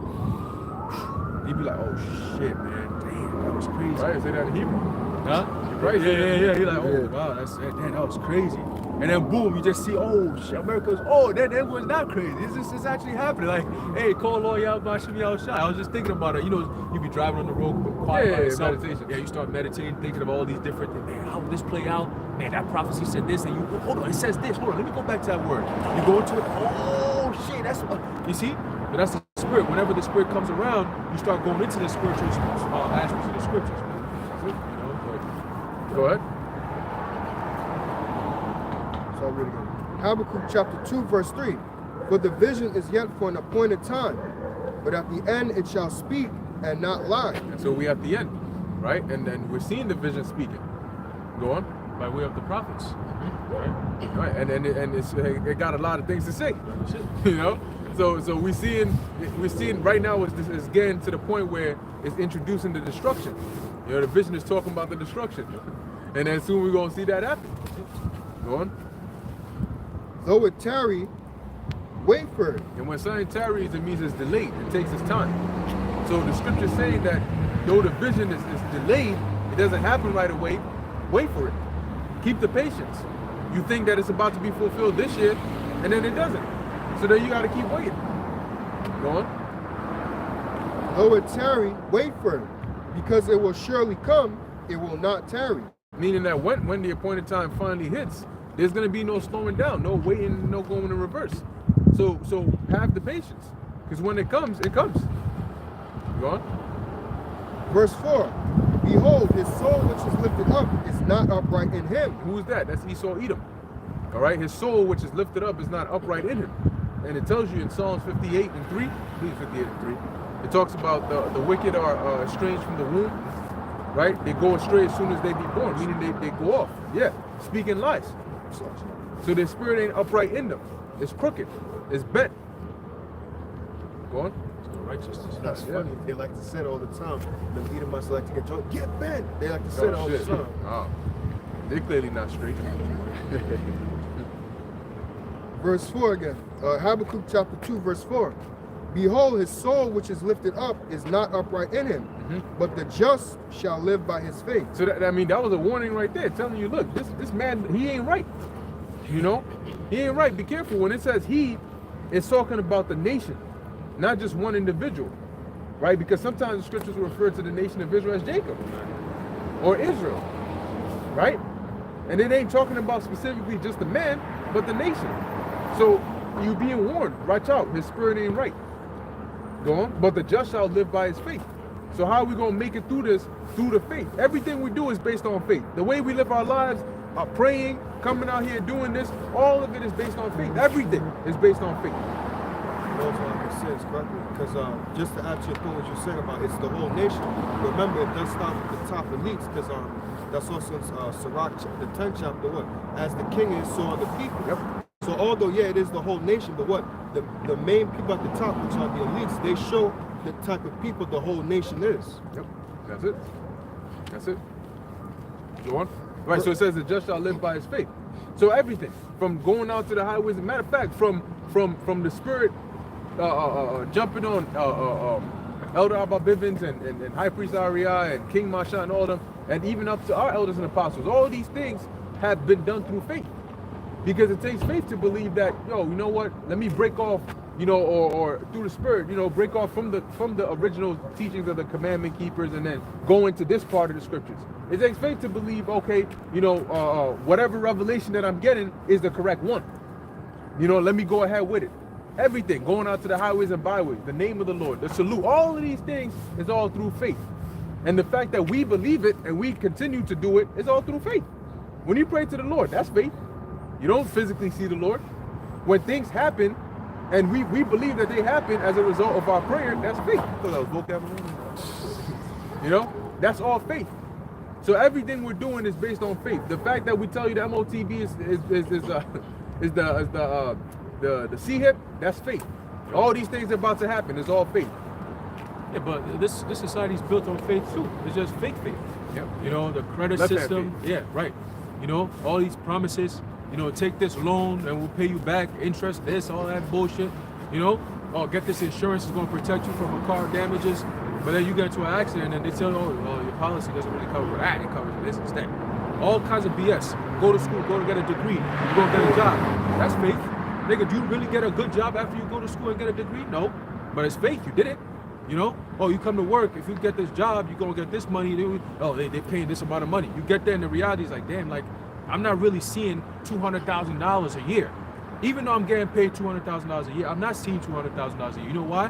Because I believe that I'm making $200,000 a year, but I'm really not. They're taking this out. This taxes, this, that. By the time you really realize that you got 50,000, or if that. And you win the lottery, you think you win the lottery, but you really win maybe less than half of that. Oh yeah, especially now, they take everything out. And then, and then you may think you got $500 in the bank, but really you got $200 worth of money in the bank.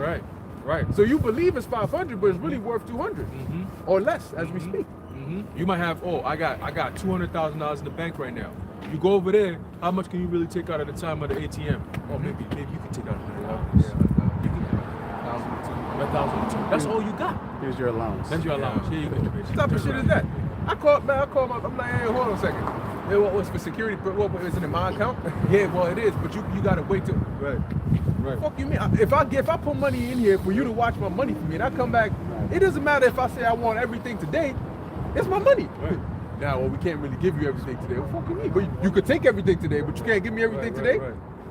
You could deposit it and it will go right away. Right there. If you want it back, it will take about 5 to 7 business days. See, that's bullshit. All right, you work your ass off and then you get paid bi-weekly. Really supposed to get daily. You exactly. According to the scriptures, you're supposed to get daily, man. What did the parable of the workers in the vineyard when your house shine, the master said the penny, right? He said, well, this guy came in at the top of the hour. This guy came in at the last hour, but we all agreed on one thing. 1 penny. 1 penny. And at the end of the day, after the work is done, I'll pay you your wages and on you go. Whoa, what do you mean? I was here since 6 a.m. This guy just got here at 5 p.m. How come he gets the same amount? My friend, what did we agree on? Right. We said we're going to pay you this if you work this. You got it, on you go. Did I do anything unrighteous here? No. You got paid after you work. There you go. But Esau don't play that shit. Esau is unrighteous, man. Okay, he's not a just power. That's why Yahushua is gonna make war against him in righteousness. Because now it's what? You've done all this wickedness. We gotta come in and quell all that with righteousness. That's it. And that's gonna be done by pain, bloodshed. Righteousness Okay? ain't never hurt someone. There you go. Got it, bro.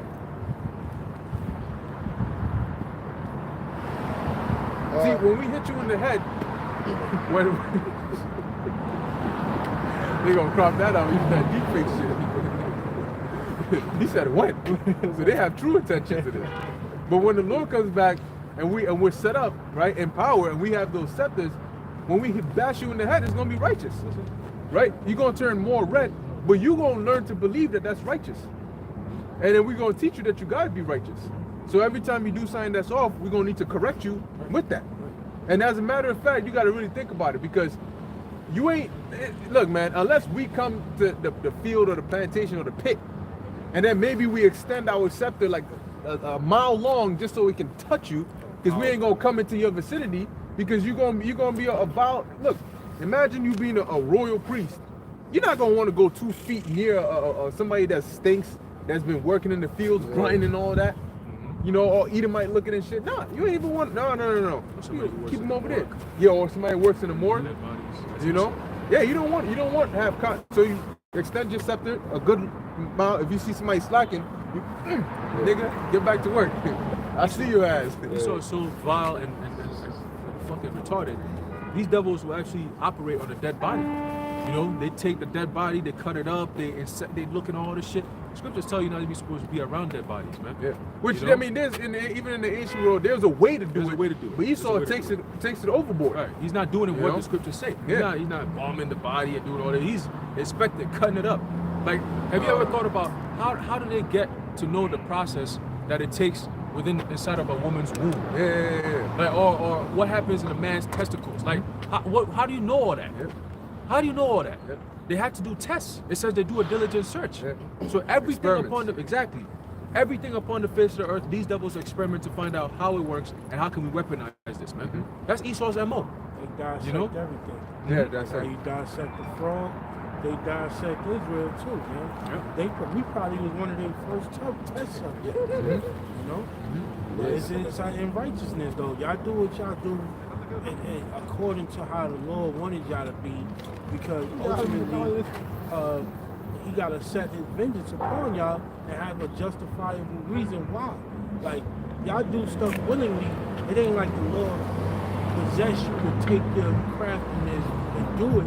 He already knew you was gonna do it, but you do it willfully and then, covertly too, because the tests that they ran on some people is top secret. You know, like mind control. They do things that is behind closed doors and think that the rest of the world don't know, but the elect know. You know, we do diligent search too. Right. You know? So, yeah. But we also gonna be the Lord's hand. Quick precept, Ezekiel 25, verse 14. And the Lord said, I will lay my vengeance upon Edom by the hand of my people Israel, and they shall do in Edom according to my anger and according to my fury, and they shall know my vengeance, saith the Lord. That's it. Just another point about the balance of it, that Solomon had the right hand. The difference between the right hand wisdom and the left hand, the carnality, is Solomon knew the natures of animals. He didn't have to dissect them because it was intrinsic. It's in us, you know what I mean? From our Lord Yahweh on down. The Lord's gonna just put it in us, and we're gonna know. We're not gonna have to, let me figure it out. Let me dice this thing up, and let me go in there and cut the intestines.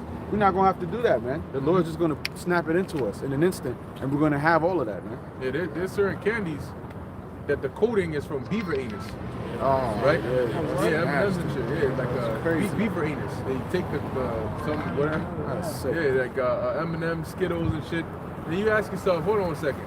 Why? Yeah, why? Where you get that from?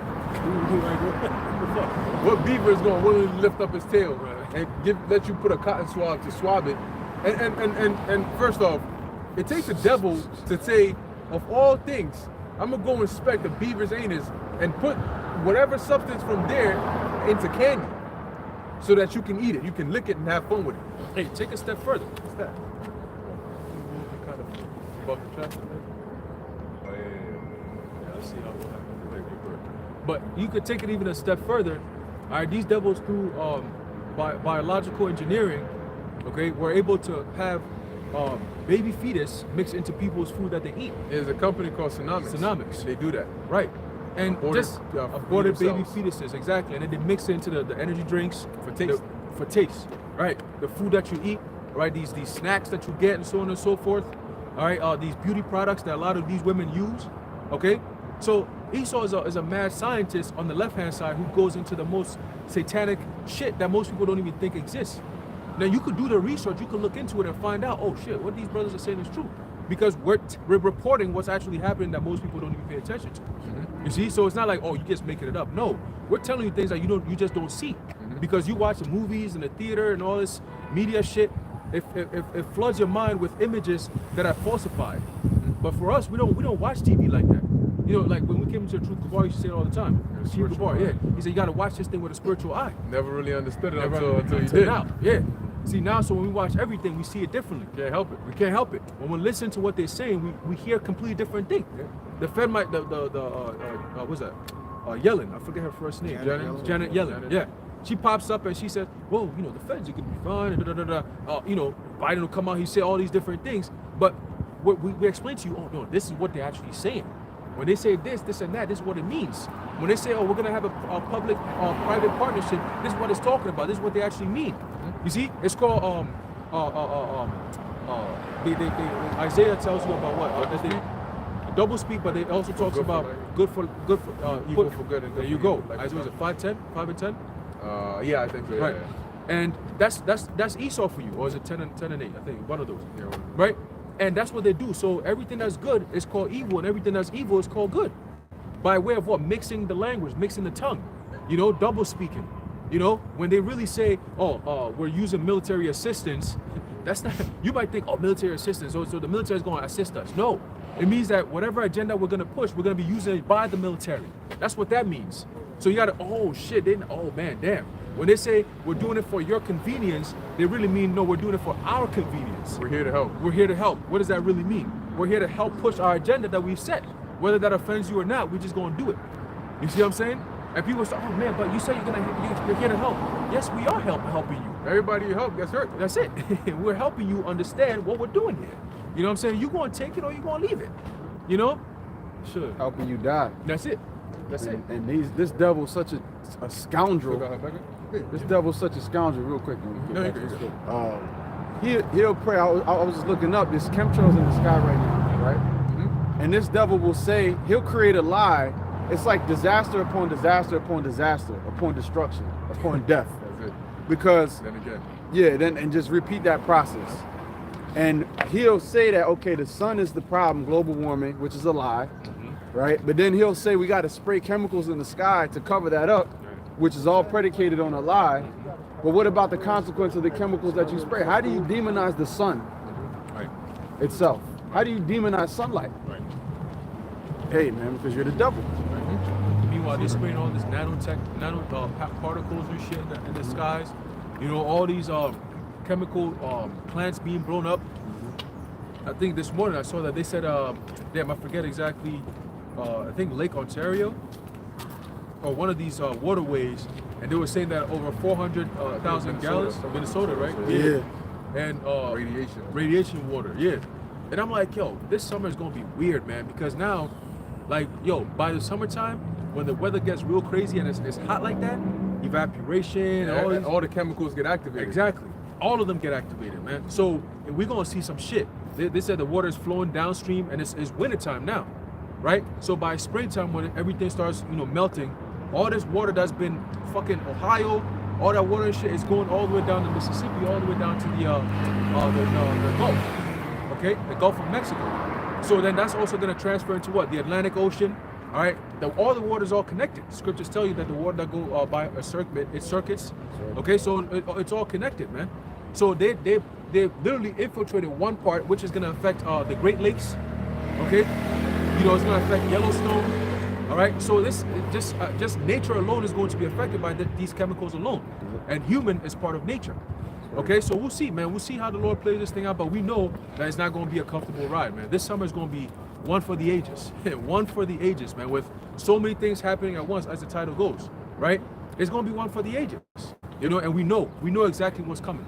A time of trouble like never before. And a lot of people are not ready.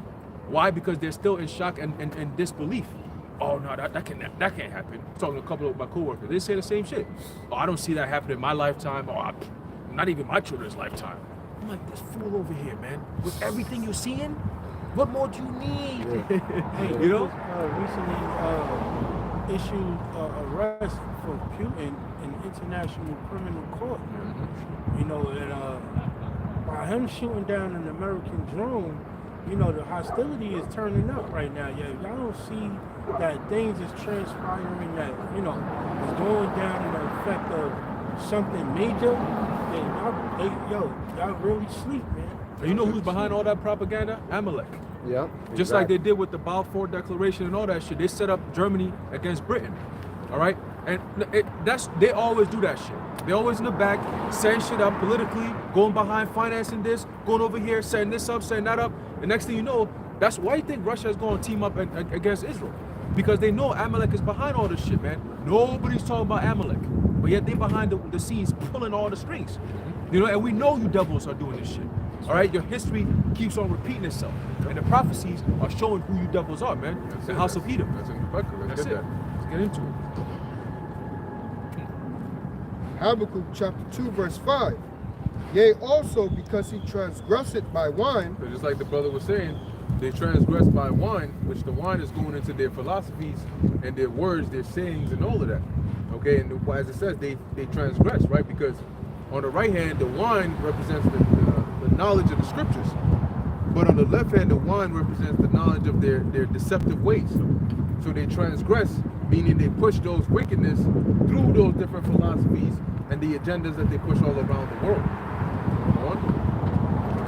he is a proud man. He is a proud man. Go on. Now you see that all the time in everything that they do. Now they're talking about they can piss off the Most High as much as they want. All of that, right? And Daniel 7, real quick. Let's just get that real quick, where it talks about I think it's Daniel 7 around either the 9th or 10th verse or so, where it talks about the little horn having eyes and a mouth speaking great things. Daniel 7. Yeah, Daniel 7. I forget it's around 9, 10, 11 verse, maybe somewhere around there. 7. Yep, I got it. All right. Bring it out.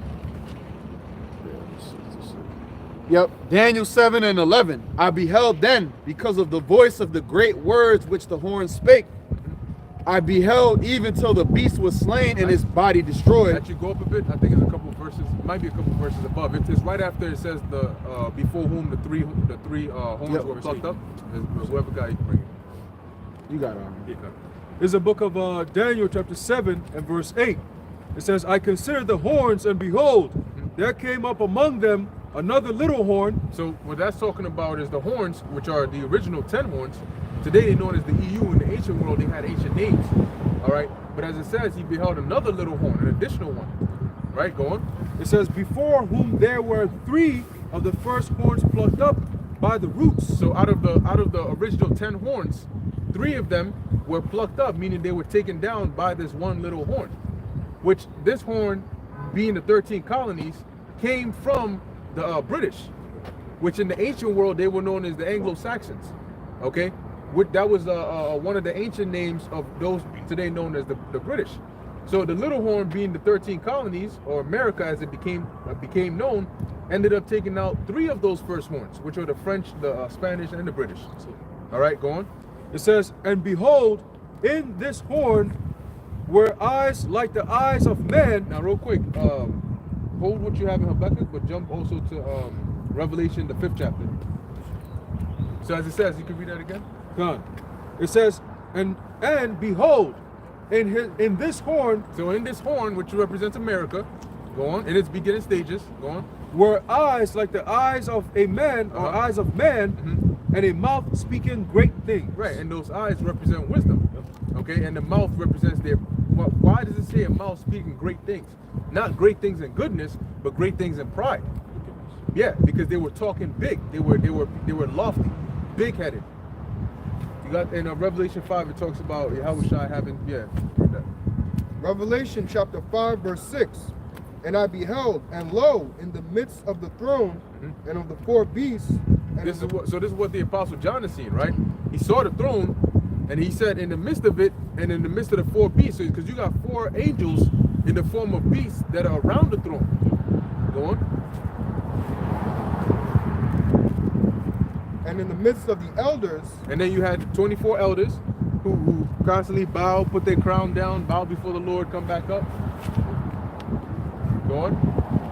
Stood a lamb as it had been slain, which represents Yahushua. Go on. Having 7 horns and 7 eyes. There you go. So now the 7 horns, 7 represents completion, and horn represents power, and eyes represent wisdom. So in essence, what the Apostle John saw, the meaning was that you had Yahushua who had gotten complete power and complete wisdom. Okay? So jumping back to Daniel 7, the eyes of a man represented the wisdom, but more specifically, the mouth speaking great things, which you can read the verse you just read again. Those great things came from the pride. And in Obadiah, it tells you what? The pride of thine heart hath deceived thee. Go on. Khan, in the NLT, in the 8th verse, it says a mouth that was boasting arrogantly. There you go. And then what is that? That is pride. Daniel 7:11, I beheld then, because of the voice of the great words which the horn spake. Which is what? Pride. Okay? That's pretty, well, we can finish the first one. I beheld even till the beast was slain and his body destroyed and given to the burning flame. And that's going to be the end goal of this place. It's going to be slain. Yeah, because the beast represents NATO and the EU, and it's going to be taken down, but there's going to be certain portions, namely America, that's actually going to be completely destroyed. The scriptures also talk about the Esau came in the spirit of blasphemy, right? So the Lord is going to destroy all that shit. Isaiah 13 tells you that. And he's going to cause. Oh, you got it? Isaiah 13 and 11 about the blasphemy. 13. Before you read it, let's finish the point, then you bring it up. Oh yeah, nah. Just to tie it in, basically, that they have the spirit of blasphemy, which is the spirit that spoke great words. All right, that's blasphemy, man. What you see now, the World Economic Forum and all this shit that they pushing is all pride, backed by what? It's all blasphemy, backed by pride. They spirit they had back during the time of Nimrod. They tried to build that tower, and it was Babel. Same back again. Same thing in the land of Babylon. Confused bastards. Beast. Speaking of the beast, Revelation 13 and 11, and I beheld another beast coming up out of the earth. Which is the same beast coming back, going in a different time period. He had 2 horns like a lamb, and he spake like as a dragon. Yep. And he had 2 horns going into their political system, you know. And then he spake as a dragon, meaning, and you see that today, right? Going into their draconian ways, their draconian laws. Now, when it says he spake, it doesn't necessarily have to be just words. Obviously, they come, but their words come in words, legislations, and laws. Written letters. Yep. Executive orders. Yep, exactly. That's why it says 2 horns. Yep. And the horn represents what? Power. 2 forms of political power. The 2 main powers America has is either you're a Republican or a Democrat. On the same beast. On the same beast. So the same beast can poke you with the right horn, or can poke you with the left horn. Either way, So the same beast. Yeah, exactly. So that's how they're able to do controlled opposition. Yeah. You know, they got to make one side look like it's against, and one side look like it's for.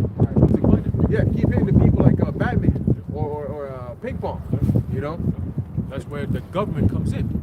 The sole purpose of the government is to control the people for the elites. Govern the mind. To govern the minds of the people for the elites. Yep. So I'll give them a president, give them 2 political parties, give them elections, give them something to have fun with. You know, keep them distracted. bread and circuses. Keep them working. Get the IRS involved so they can keep working. You know, it's all a mind. That's all a mind game. Like people say, oh, you're in a simulation. You know, it's amazing, man. You know. Yeah, the Republicans are called the right, and then the Democrats are called the left. Right.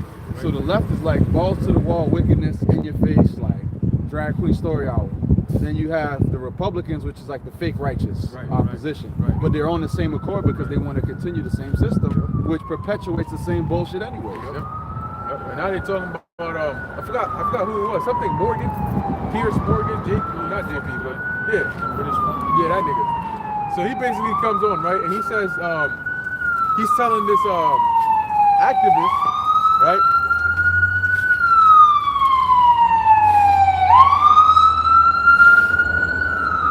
So he's telling this transmission activist that, well, why can't I say that I'm a black lesbian? She says, oh no, you can't. He said, well, why not? You said that it's limitless, whatever you can identify as, Right. and you don't have to prove it. And she says, well, now you're sort of making fun of. He said, no, I think you making fun of the transmission community because you're saying that it's limitless. And by saying that, how can you say it's limitless and then I can't say that I'm a black lesbian? Right. Or identify as a I don't know, a Nissan Right. Ultima. Right. You know, Right. why not? That you see the crazy outrageous shit.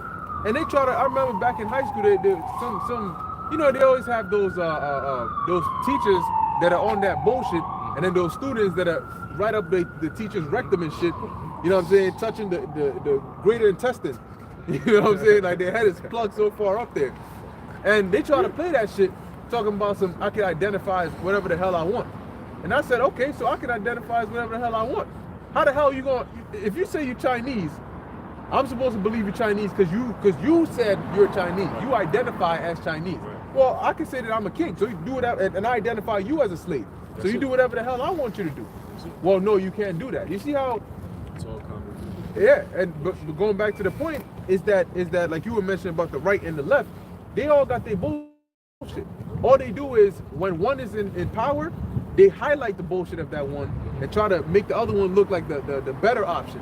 So you got some people who every 4 to 8 years they switch political parties. You know, control the opposition. They getting played. This is why this land is called Babylon. It's all confusion, man. You know, it don't go nowhere. All these kids are getting confused. Who knows? Hey, that's why it's a scary thing to be a parent this time around, man. And that's why we pray, brothers who have, you know, children and so on and so forth, while you're in this truth, we pray for you, brothers, man. Because I can only imagine how hard it is in this society. I ain't got no kids, but then when I think about it, I'm like, damn, bro, I don't want to bring no kids into this fucking world, bro. For what? For what? You're not even going to get to really be a father to your children. Like, that's so stressful, right? It's so stressful, man. You know, even if you didn't have the truth, it's hard to even be a parent. How much more with this truth? To instill these type of morals and values in your children in this day and age, yo, man, it's gonna be a headache, man. It's a lesson turned to a curse. Yeah. It's a constant onslaught of opposition from every single angle, bro. Like, And the woman that's supposed to be a helpmeet, that's supposed to instill your mindset into your kids, is doing the complete opposite. So you're constantly fighting against the one that is closest to the kids. Because so you're the one who has to go and work. So she spends the most time with the kids. So she's supposed to be instituting righteousness into their minds. Okay. But while you're going, she's doing the bidding of the serpent. So it's stressful. So you're like, you know what? I don't even want to have to deal with that. Look at Dwayne Wade and his family. That whole ass nigga, man. And most I gonna put that nigga to death in the most miserable, most painful way ever, man. oh yeah. All right? Oh yeah. Him and his woman, that's right. The whole And his goddamn daughter. family. All right, as a boy. Son. You know? And they saying that the lady, the woman, is behind all that shit. And Well, that's like that demon with DMX and his son. You remember that? yeah. Same shit, man. You know? That's all they do. You know what I'm saying? And you don't think the Lord's gonna destroy all that shit? You an Israelite woman who's supposed to be, you know, upholding our nation as Israelite women, you know, based on the principles that we carry, but yet now you want to do the most outlandish shit that these other heathens don't even do. They teach the kids to hate the father. They do that. Let me tell you something, man. All these fuck ass movies that they show to Jake, these other nations watch it and they tell the kids, these fucking Americans are crazy. You know, they're so destructive. Only in America do you see a movie where a nigga gets mad, gets drunk, and he driving and crash his car. Boom! It's your property, you idiot. And you just crash it, boom, and then get up all fucked up. Wolf of Wall Street. Yeah. The nigga's so drunk he opens his door with his foot. What the fuck kind of shit is that, man? That's eating my shit. You know, and people, you know, they use that mindset. They get drunk, you know, college parties. That's Frat uncivilized. parties. Yeah, you know, the Feast of Bacchus spirit, man. That's super uncivilized. And you got Jake who get into that shit. The women get into that. They twerking on each other, kissing up on each other. You know, all kinds of madness that's going on in this nation, man. And you allow this shit to keep going? Look what's going on with these children, man. This generation is fucked up, man. Gone. You can't discipline them. You can't say yes or no. It's always, oh, the children's rights. What the fuck is that even about? What does that even mean? They don't even know. They don't know what's right and wrong. So it gets imposed onto them. Yeah. That's why the Lord compared his return to Sodom and Gomorrah. Yeah. For a reason. What's that about? For these people that are activists, man. You know, and you got Christians that are into that activist woke shit, which is going to be a double destruction unto you, because you claiming to take hold of the Bible, but yet you are representing wickedness. Meanwhile, America, Babylon the Great, is marinating in a toxic cocktail of radioactive sludge and bullshit, and World War III is brewing. The banks are crashing. What are we talking about? What is going on? You know, but this ain't the end though. That's 50 years from now. All right, nigga, roll with that. Get back in there. Habakkuk. Because ultimately it goes back to Esau, Edom. You know? And our people gonna get it, like you said, the 2/3 gonna get it. The wicked of our people gonna get it. Esau gonna get it. And we're gonna witness it. It's gonna be all right. Because in that time, the Lord is gonna protect us. But everybody's gonna be seeking help, like in the purge. Yep. You got it, bro. I'll read verse 5 again. Yep. Habakkuk chapter 2, verse 5. Yea, also because he transgresseth by wine, he is a proud man. Neither keepeth at home. So that's why you see them everywhere. These devils got military bases and presence every single where. And even when you go onto the level of the elites, every single part of the planet Earth, they have agents. Every single part of the planet Earth. Even underwater, they got submarines. Every single part. Russia, China, everywhere, they got agents up in there. But if you look at it on a global scale, for example, America, they find an excuse to make their presence felt everywhere.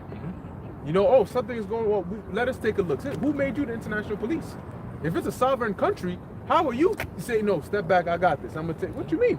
That's like, here it is saying, something goes on in your crib, and some random stranger puts you to the side. Right. You know, I'll take care of it. Let me come to your house and take care of it. Yeah, your kids are misbehaving. Oh, hold on, I got this. He takes off his belt like he's gonna whip your kids in your house. And you gotta sit back and let him handle it. Yo. Or Esau's mindset is, oh, you discipline your child over there? Whoa, that's abuse. Let me go in there and save that child. Hey, children, you need rights, you know what I'm saying? Your parents are disciplining you, they're not letting you do whatever the fuck you want to do to destroy yourself. Well, we're gonna come in and make the laws for you, you're gonna be alright. That's it. You know? Free the kids. They don't want to let you get jabbed. We'll hook you up. Don't worry, we got you. I was gonna mention that's what they did to Adrian Pearson a couple of years. I think it was like 2015 when he beat his kid, because he was raised the way he was raised. His parents didn't play, so he had that same mindset. And it's like they made it into some big ass thing where he, and all that. and they messed up his season and things like that. Yeah, because but that's once again going back to Esau Edom, right? But as it says, he keepeth not at home. So this guy's everywhere, causing trouble. You know, and that's why people do. Look, man, these other countries, they don't really fuck with this place, man. Even Germany, so-called allies of this place, they don't mess with this damn dog. Every single week, this thing got a problem, bro. Shut up. Go on. Yeah, they got mad. Well, you doing a better job than these false prophets. The scriptures say that they dumb dogs that cannot bark. Yeah. This nigga barking everything. Yeah, he's barking too much. That's it. He's like, with his big ass ears, he's listening to everything. It says, neither keepeth at home, who enlargeth his desire as hell, and is as death. Right, he enlargeth his desire as hell and is as death, and then will go in and tell you it cannot be satisfied. So this nigga, whatever it takes to get what he wants, he's gonna do it. It doesn't matter how many people he got to put down. He's just gonna keep on going and going and going, and that's why the Lord said through the mouth of the Apostle Paul, till he be taken out the way. Because this nigga ain't never gonna surrender. He's never gonna stop one day and say, damn, we've done enough. They'll destroy the planet Earth, and they'll say, all right, time to move on to Mars. You know?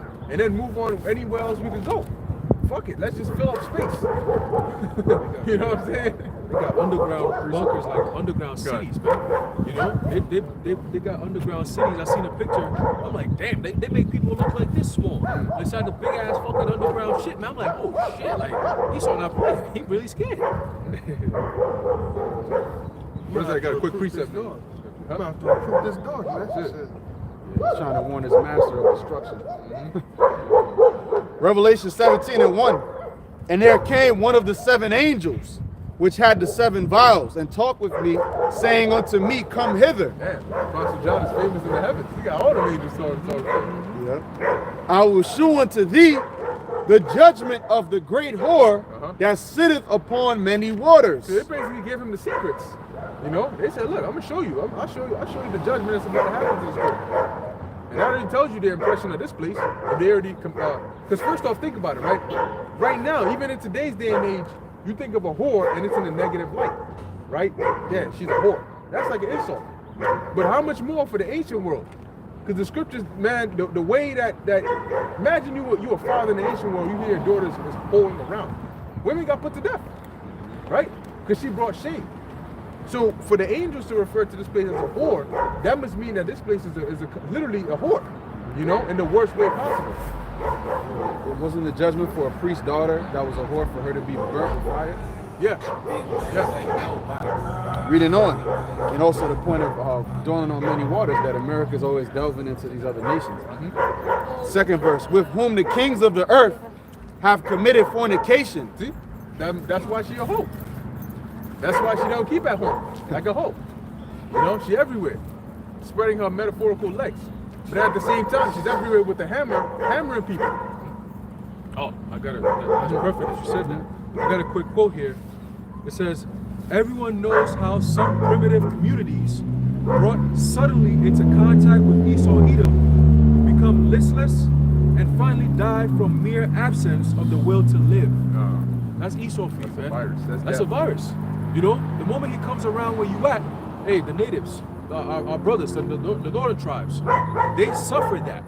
I was going to the history the other day, man. I was like, damn, this is stuff that doesn't even come out as much. Yeah. You know? And Esau did some treacherous shit that they are able to hide in the history, teach it at all. But it's very treacherous, and the Lord is going to reveal all that very soon. Atrocities, man. Hey, Planet of the Apes, beware the beast, man. He will turn your home desolate. And his own, and something along the line. But you know the quote. That's why they call it a beast.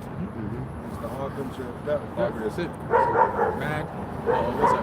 Mutual assured destruction? What type of shit is that? A keyword assured. Assured. It's set. Go on. Esau, the Hebrew word Ashashi, Wasted away is he. Yep. so, you know, he'll waste away any damn thing he get his hands on. Yep. He was born into a Corrosion. virus. What they call it? Mildew, it destroys anything it touches. Yep. I've created the wasted to Destroy Isaiah 56, 17. And the inhabitants of the earth have been made drunk.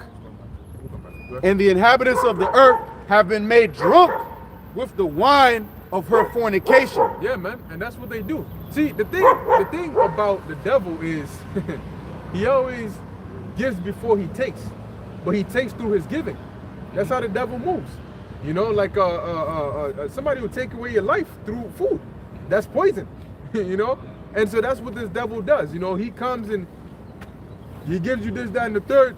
That's what, and that's really a war tactic as well.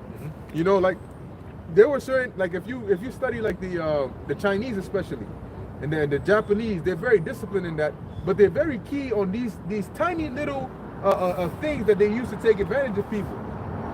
And there was there's a story of a Chinese kingdom in which the king wanted to invade one of the neighboring regions, one of the neighboring lands, and what he did was he ended up giving his daughter to marry the ruler of that neighboring nation. And then during his court meeting, one of his court people said, "Yo, why don't we invade such and such nation and take him over?" And you know what he did? He had that dude put to death publicly.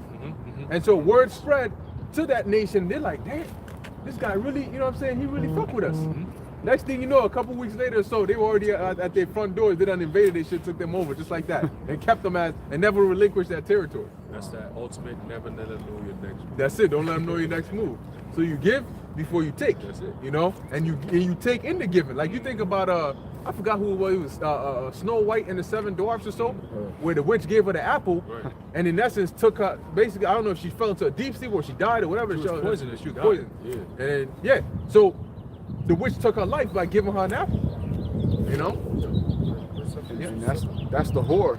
So like, I mean, that's the whore, because this whore, Babylon the Great America, is basically goes to these nations like, you better get this pussy, or with a gun to your head. Oh shit.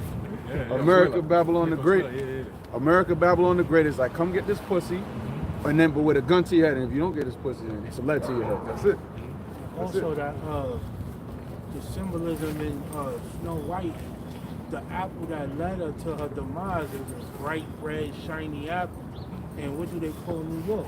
The Big Apple. That's it. You know what I mean? And they also call it the Rotten Apple, because once you get the realization of what New York really holds for you, it's like nobody wants to really be here. Especially if you was here all your life. You like, why you want to move to New York? Right. But people come here thinking that it's an American dream here, and it's really not the Big Apple, it's the Rotten Apple. You look at the logo of Apple, is an apple with a bite taken out of it. Right. Because Snow White ain't get to take many bites. One was enough. One. That's it. That's it. She was white as snow. Wiped out.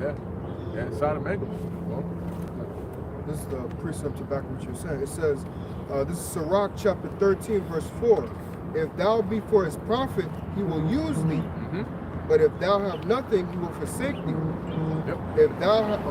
No, I was going to say, and that's what Esau does. And you see it in his nature all the time.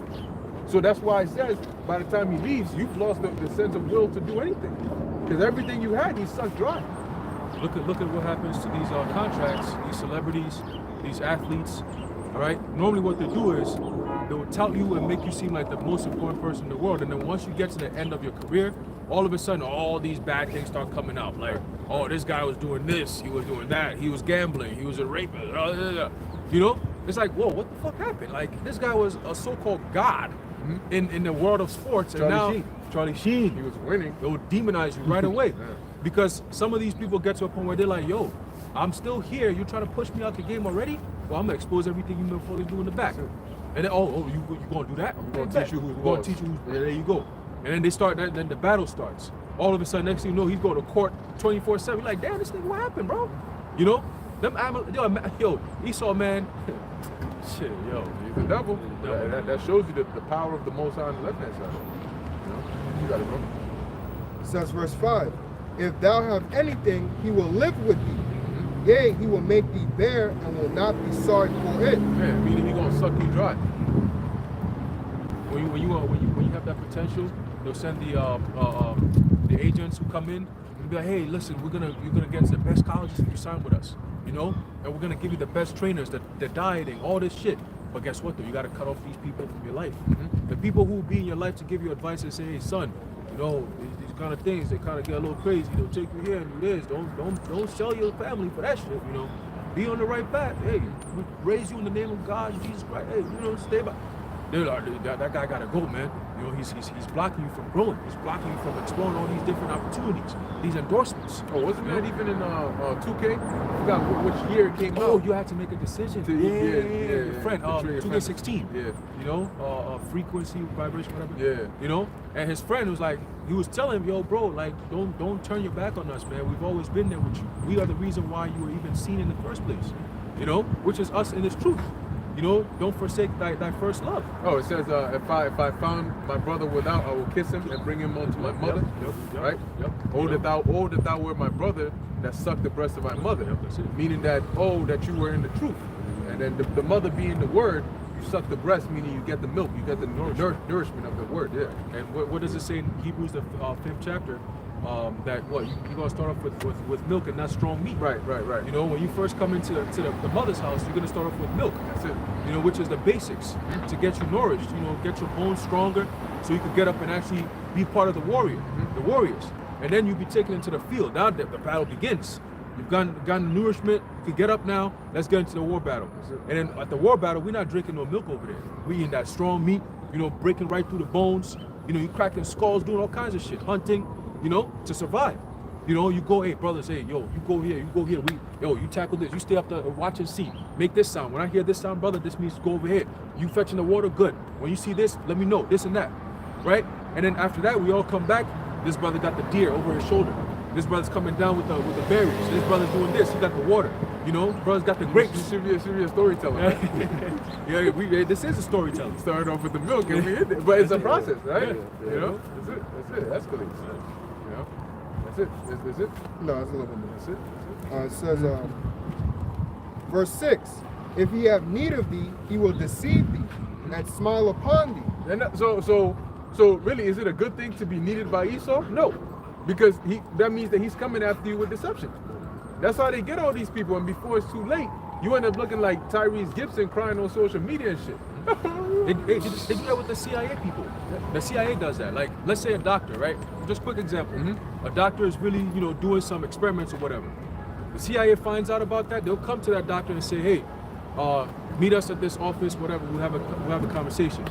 And then you go into this room, this house, quietly by yourself. You don't know. They'll blindfold you, so you don't know where you ended up at, wherever you at. You're just there with some mean guy who doesn't talk. He doesn't say anything. So he's just a chauffeur. You say, hey, what am I doing here? That's it. That's all you get. So you're sitting in this room quietly by yourself, and then they take the blindfold off, and then there's this nigga sitting right in front of you, and he's asking you questions. I'm gonna ask you a few questions. All I get is a yes or a no. And then now you go from there. Now you all nervous. Oh shit, what the fuck are they saying now? Oh, next thing you know, boom. All right, you're working for us now. You've been appointed. Oh, I'm working for you now. Yeah. And now your life is in a balance. They say, well, you're gonna do this. We're gonna fund you. You're gonna do this, do that. So now they need you because of the research you're doing. They're interested. Oh shit, this guy could do this. We're gonna hire you then. So in the hiring process, you're gonna be intimidated. Your family's gonna be threatened. Because they need you to do whatever it is that they want. And they know whatever we're going to require of your skills, morally, is not going to be right. Right. But they need you to sign. That's why they put them contracts in there. And then in them contracts, they put them legal shits that they make you sign. And then now you're basically theirs. Like they're slaves. And they work your ass and work your ass. That's what they do. A lot of these people, these inventors, scientists, engineers, some of them will tell you, look, I was just doing my job. I was good at it. And one day I got paid a visit. And they said, look, we need you to make this and that. Can you do this for us? Now can you? You're working for us now. That's it. But first they got to qualify. They check your work and shit. And then they fund you. You build this shit. And next thing you know, they throw a padlock on this shit, throw your ass somewhere else. And then now it's theirs. Because now that they have the base model, they can build upon it and then go on from there. They don't need you no more. They don't need you no more. So who the hell are you? And they dispose of you. That's They it. kill the inventor a lot of the time. Yeah. That's what the scripture's saying. I'm going to read verse 6 that says, if he have need of thee, he will deceive thee and smile upon thee. Now, Salaki, real quick, because we did mention in the title the Trump indictment, and what that, in essence, what that was is, you could look it up, right? That they said that he's possibly going to get indicted next week or so, and I saw an article that says that he was calling for. I just want to mention it briefly so that it's not like we just misleading people, right? Basically, he was calling for. The article said in the title, and he was calling for protests. Because if it's possible, and they were saying in there, they're not gonna give a damn that he was a previous president. They're gonna treat him like everybody else. Meaning, if they gotta throw his ass in cuffs, they're gonna throw his ass in cuffs, publicly, and treat him normally. So that's why they're doing all them arrangements with the law enforcement and everything, making sure everything is on, in case they gotta do it. When they're gonna do it, they're gonna do it. And they were saying that, don't be surprised if Trump is on the mainstream. He's the headline come Saturday or come next week. And all of a sudden, this whole financial crash, which is actually going on, suddenly just sinks to the bottom, doesn't exist anymore, and you just got this nigga Trump in here, Trump's case. Like, what's this guy, the chick, Amber Heard? Yeah. Amber Heard and Johnny Depp. When people ain't even giving, who the hell knew? But all of a sudden, they became the main case. So imagine Trump, Breaking news. Yeah, breaking news. I was thinking there's something that happened in the world, and they talking about arresting Trump. I'm like, that's breaking news? Yep. So that they're gonna, put that out there, and with all the things that are going on right now, chaos is gonna ensue sooner or later. Yeah. But let's go back into that. Just wanted to mention that real quick. Let's go back into that. Then we'll finish it off in Habakkuk and be out of here. So reading verse 6 again, it says, if he have need of thee, he will deceive thee and smile upon thee. Yep, and that's what they do with the contracts and everything. Oh, it's really good. It's a good, and they always see. That's the problem is, a lot of people don't actually look into it themselves to understand what it is that they're getting into. So the best that they can go off of is they hit you with complicated. Why can't a contract just tell you, I need you to do this, this, and that? Do you agree? Yes or no? No. They got throwing them different terms and this and that, and then they get people whose job it is to take those terms and make it into simple words for you. And since they're making it into simple words for you, you rely on them, and you got a lot of people who actually don't know how to decide at the table. So they'll ask the person, you think I should take it? Right. Or what you think is better? And they'll say, yeah. I mean, this is as best as you're gonna get. And yeah, they try to feign as though they don't want to answer for you, but then they'll throw in that in there. I mean, if you this compared to others, it's the best you'll get. If it was me, I'd take it. I'd just say that. I can't give you legal advice, Right. but I would. This is what I would do. Right. So why don't you Bullshit. stop at the but? Right. I can't give you legal advice. That's Why it. do you have to add but? Because the whole point is that's what they got to do. But legally, they don't want to get caught in it. So you could come back and say, "Oh, he told me to do it." Go on. Says, and put thee in hope, and will speak thee fair, and say what wantest thou. So you wonder why these dudes never turn down the bag right away up front, because Esau, the things they see at the end of their career, they wish they would have seen at the beginning. J. Cole said that in one of his songs. Something about demons, something, they want more, basically. You get one demon, you open up the door, and they want more. And I think it was Love Yours, that song. Where he's saying, look, man, ain't no life better than the one that you got. And he was saying in there that, look, don't get mad because I have money and I'm saying as though you living a better life than me because you thinking, damn, I'm living in hardships. But he's saying, look, the way that I'm living right now with all this money, it's I'd rather just live a life like you. That's real. Exactly. You don't even own yourself. So they're going to put you in hope through deception. Go on. And say what wantest thou. Yeah, what do you want? Anything. We'll get you anything, man. You can have everything you want. They did that to Marshall, otherwise known as Slim Shady or Eminem. They did that to his ass, and he sung about it in the song My Darling, where he basically plays the part of Satan and himself, and how Satan basically came up. He was broke, Satan came up and lied dormant. And then when the time was up, he said, I gave you your time, but now you mine. You don't got no more time with your daughter, none of that. Fuck that. You mine now. Yeah, that song is good. My Darling. It says, verse 7, and he will shame thee by his meats until he have drawn thee dry twice or thrice. Oh, God. And at the last, he will laugh thee to scorn. Yep. He's going to make his rounds on you. And then after that, you're going to be the mocking, the laughing stock of the town. Your latter end. All you're gonna hear is, damn, this guy was once a great da-da-da. Yep. Now look at him. What happened to him? Yep. And that's an example they'll make out of you because whatever you're gonna say, oh, I'm not fucking with this treatment no more. Or I wanna be with my family. I can't keep being around here, man. I can't keep doing this shit. You can't keep doing what? And they might just tell you, okay, that's what you want to do? Go ahead. Just know that, hey, listen, we do know where you live. We still also have power over your bank account. The house that you're living in, yeah, we gave you that. Yeah, the car that you got going on, yeah, we gave you that. Oh yeah, by the way, the video that you had to do as the sacrifice, the ritual sacrifice that got you on that TV contract you got going on over there, yeah, we still got that in the back burner. We could always, kind of TMZ could kind of just pop it out. And what they do is they invite you to these weird ass parties where a lot of weird shit goes on, a lot of different drugs and shit, and a lot of weird shit goes on, and they try to, in your career, try to get at least one thing on your ass. So all they got to do is say that one key word. The second you say you want to leave, okay, you can leave. But if I were you, I'd read that contract again. And do you remember that party that you went to? Then they'll say one key name, and the second they say that, you gonna stop, you gonna lock the door again, and What the fuck you know what I'm saying? What you need me to do? So that's what they do, man. They're not honest. That's what Epstein was doing. He was having, that's Amalek, he's an Amalekite, and I believe he was also connected with Israeli intelligence, right? Wow. So he would have these celebrities and politicians come do all types of sick shit, probably record it, and then now we got the dirt on you, now you in the pocket. You wonder why these people go out there and they roll out these agendas without any backlash or without any resistance because they're in the pocket. That's it. There was one quick testimony. There was this one time I was driving Uber and I drove this pilot, and he said he had flew a lot of he knew a lot of prominent people. He knew Ron Paul and shit, and I actually recorded this conversation. But he said basically that he believed that one of the Supreme Court justices or a few of them that the elites had them with little boys on video. They did with straight pedophiles. In the Supreme Court. In the Supreme Court. And this is this guy, a regular pilot. Why did he tell me all this? Well, hey, Spirit, man. Hey, That shit kinda- their tongue fell upon himself.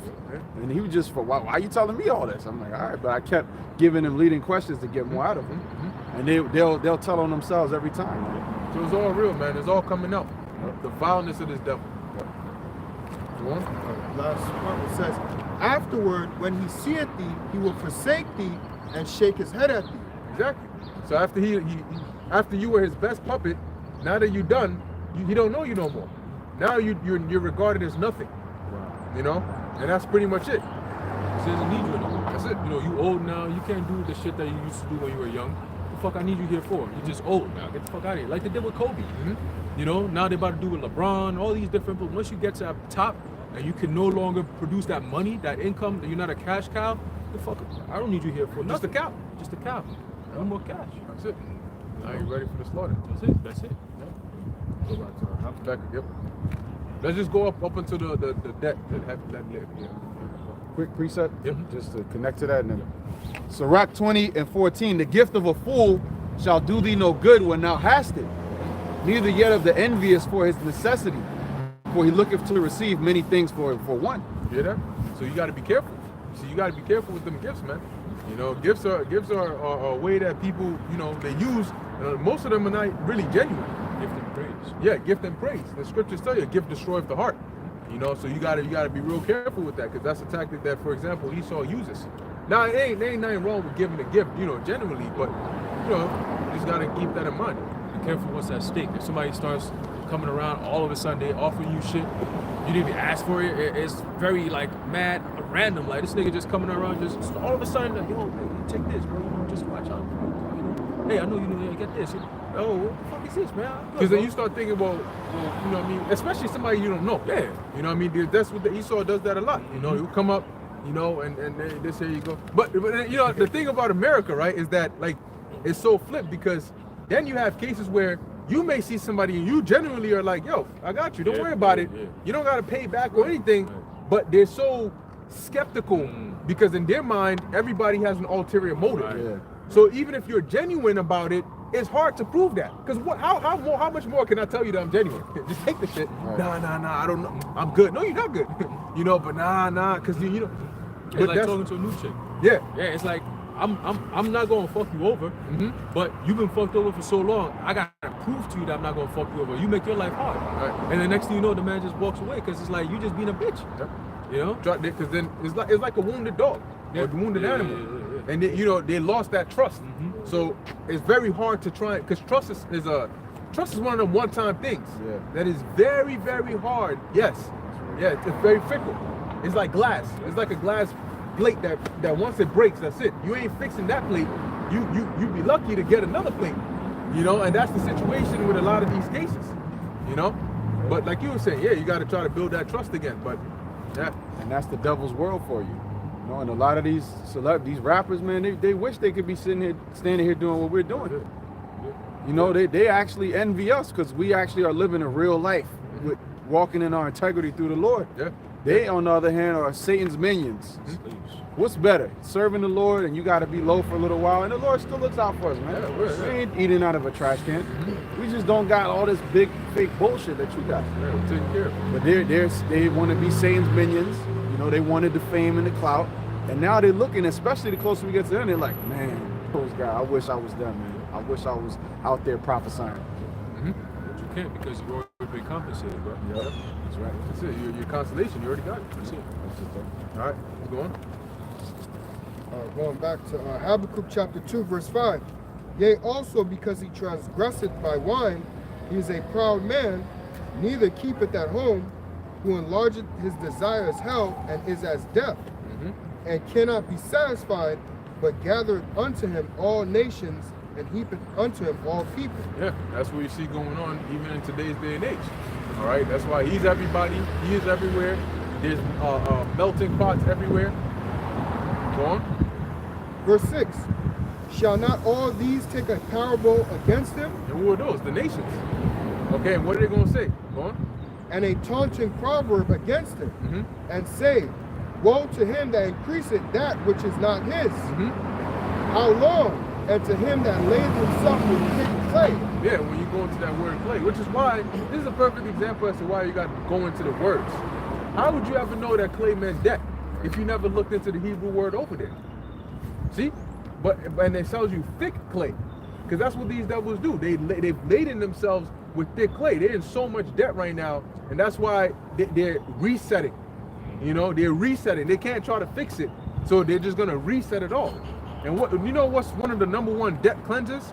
War. When you go to war, you get like a nice clean slate. You know, you get to start everything again. When you look at how the world changed after World War I, after World War II, these devils orchestrated it all. You know? So at the end of the day, they're gonna take up a proverb against you. Matter of fact, read the next verse. Habakkuk chapter 2, verse 7. Shall they not rise up suddenly that shall bite thee, Mm-hmm. and awake that shall vex thee, Mm-hmm. and thou shalt be for booties unto them? Yeah, so they're gonna ultimately, whether allies or foes, they're gonna turn on this place, and they're gonna ultimately be a detriment onto this place.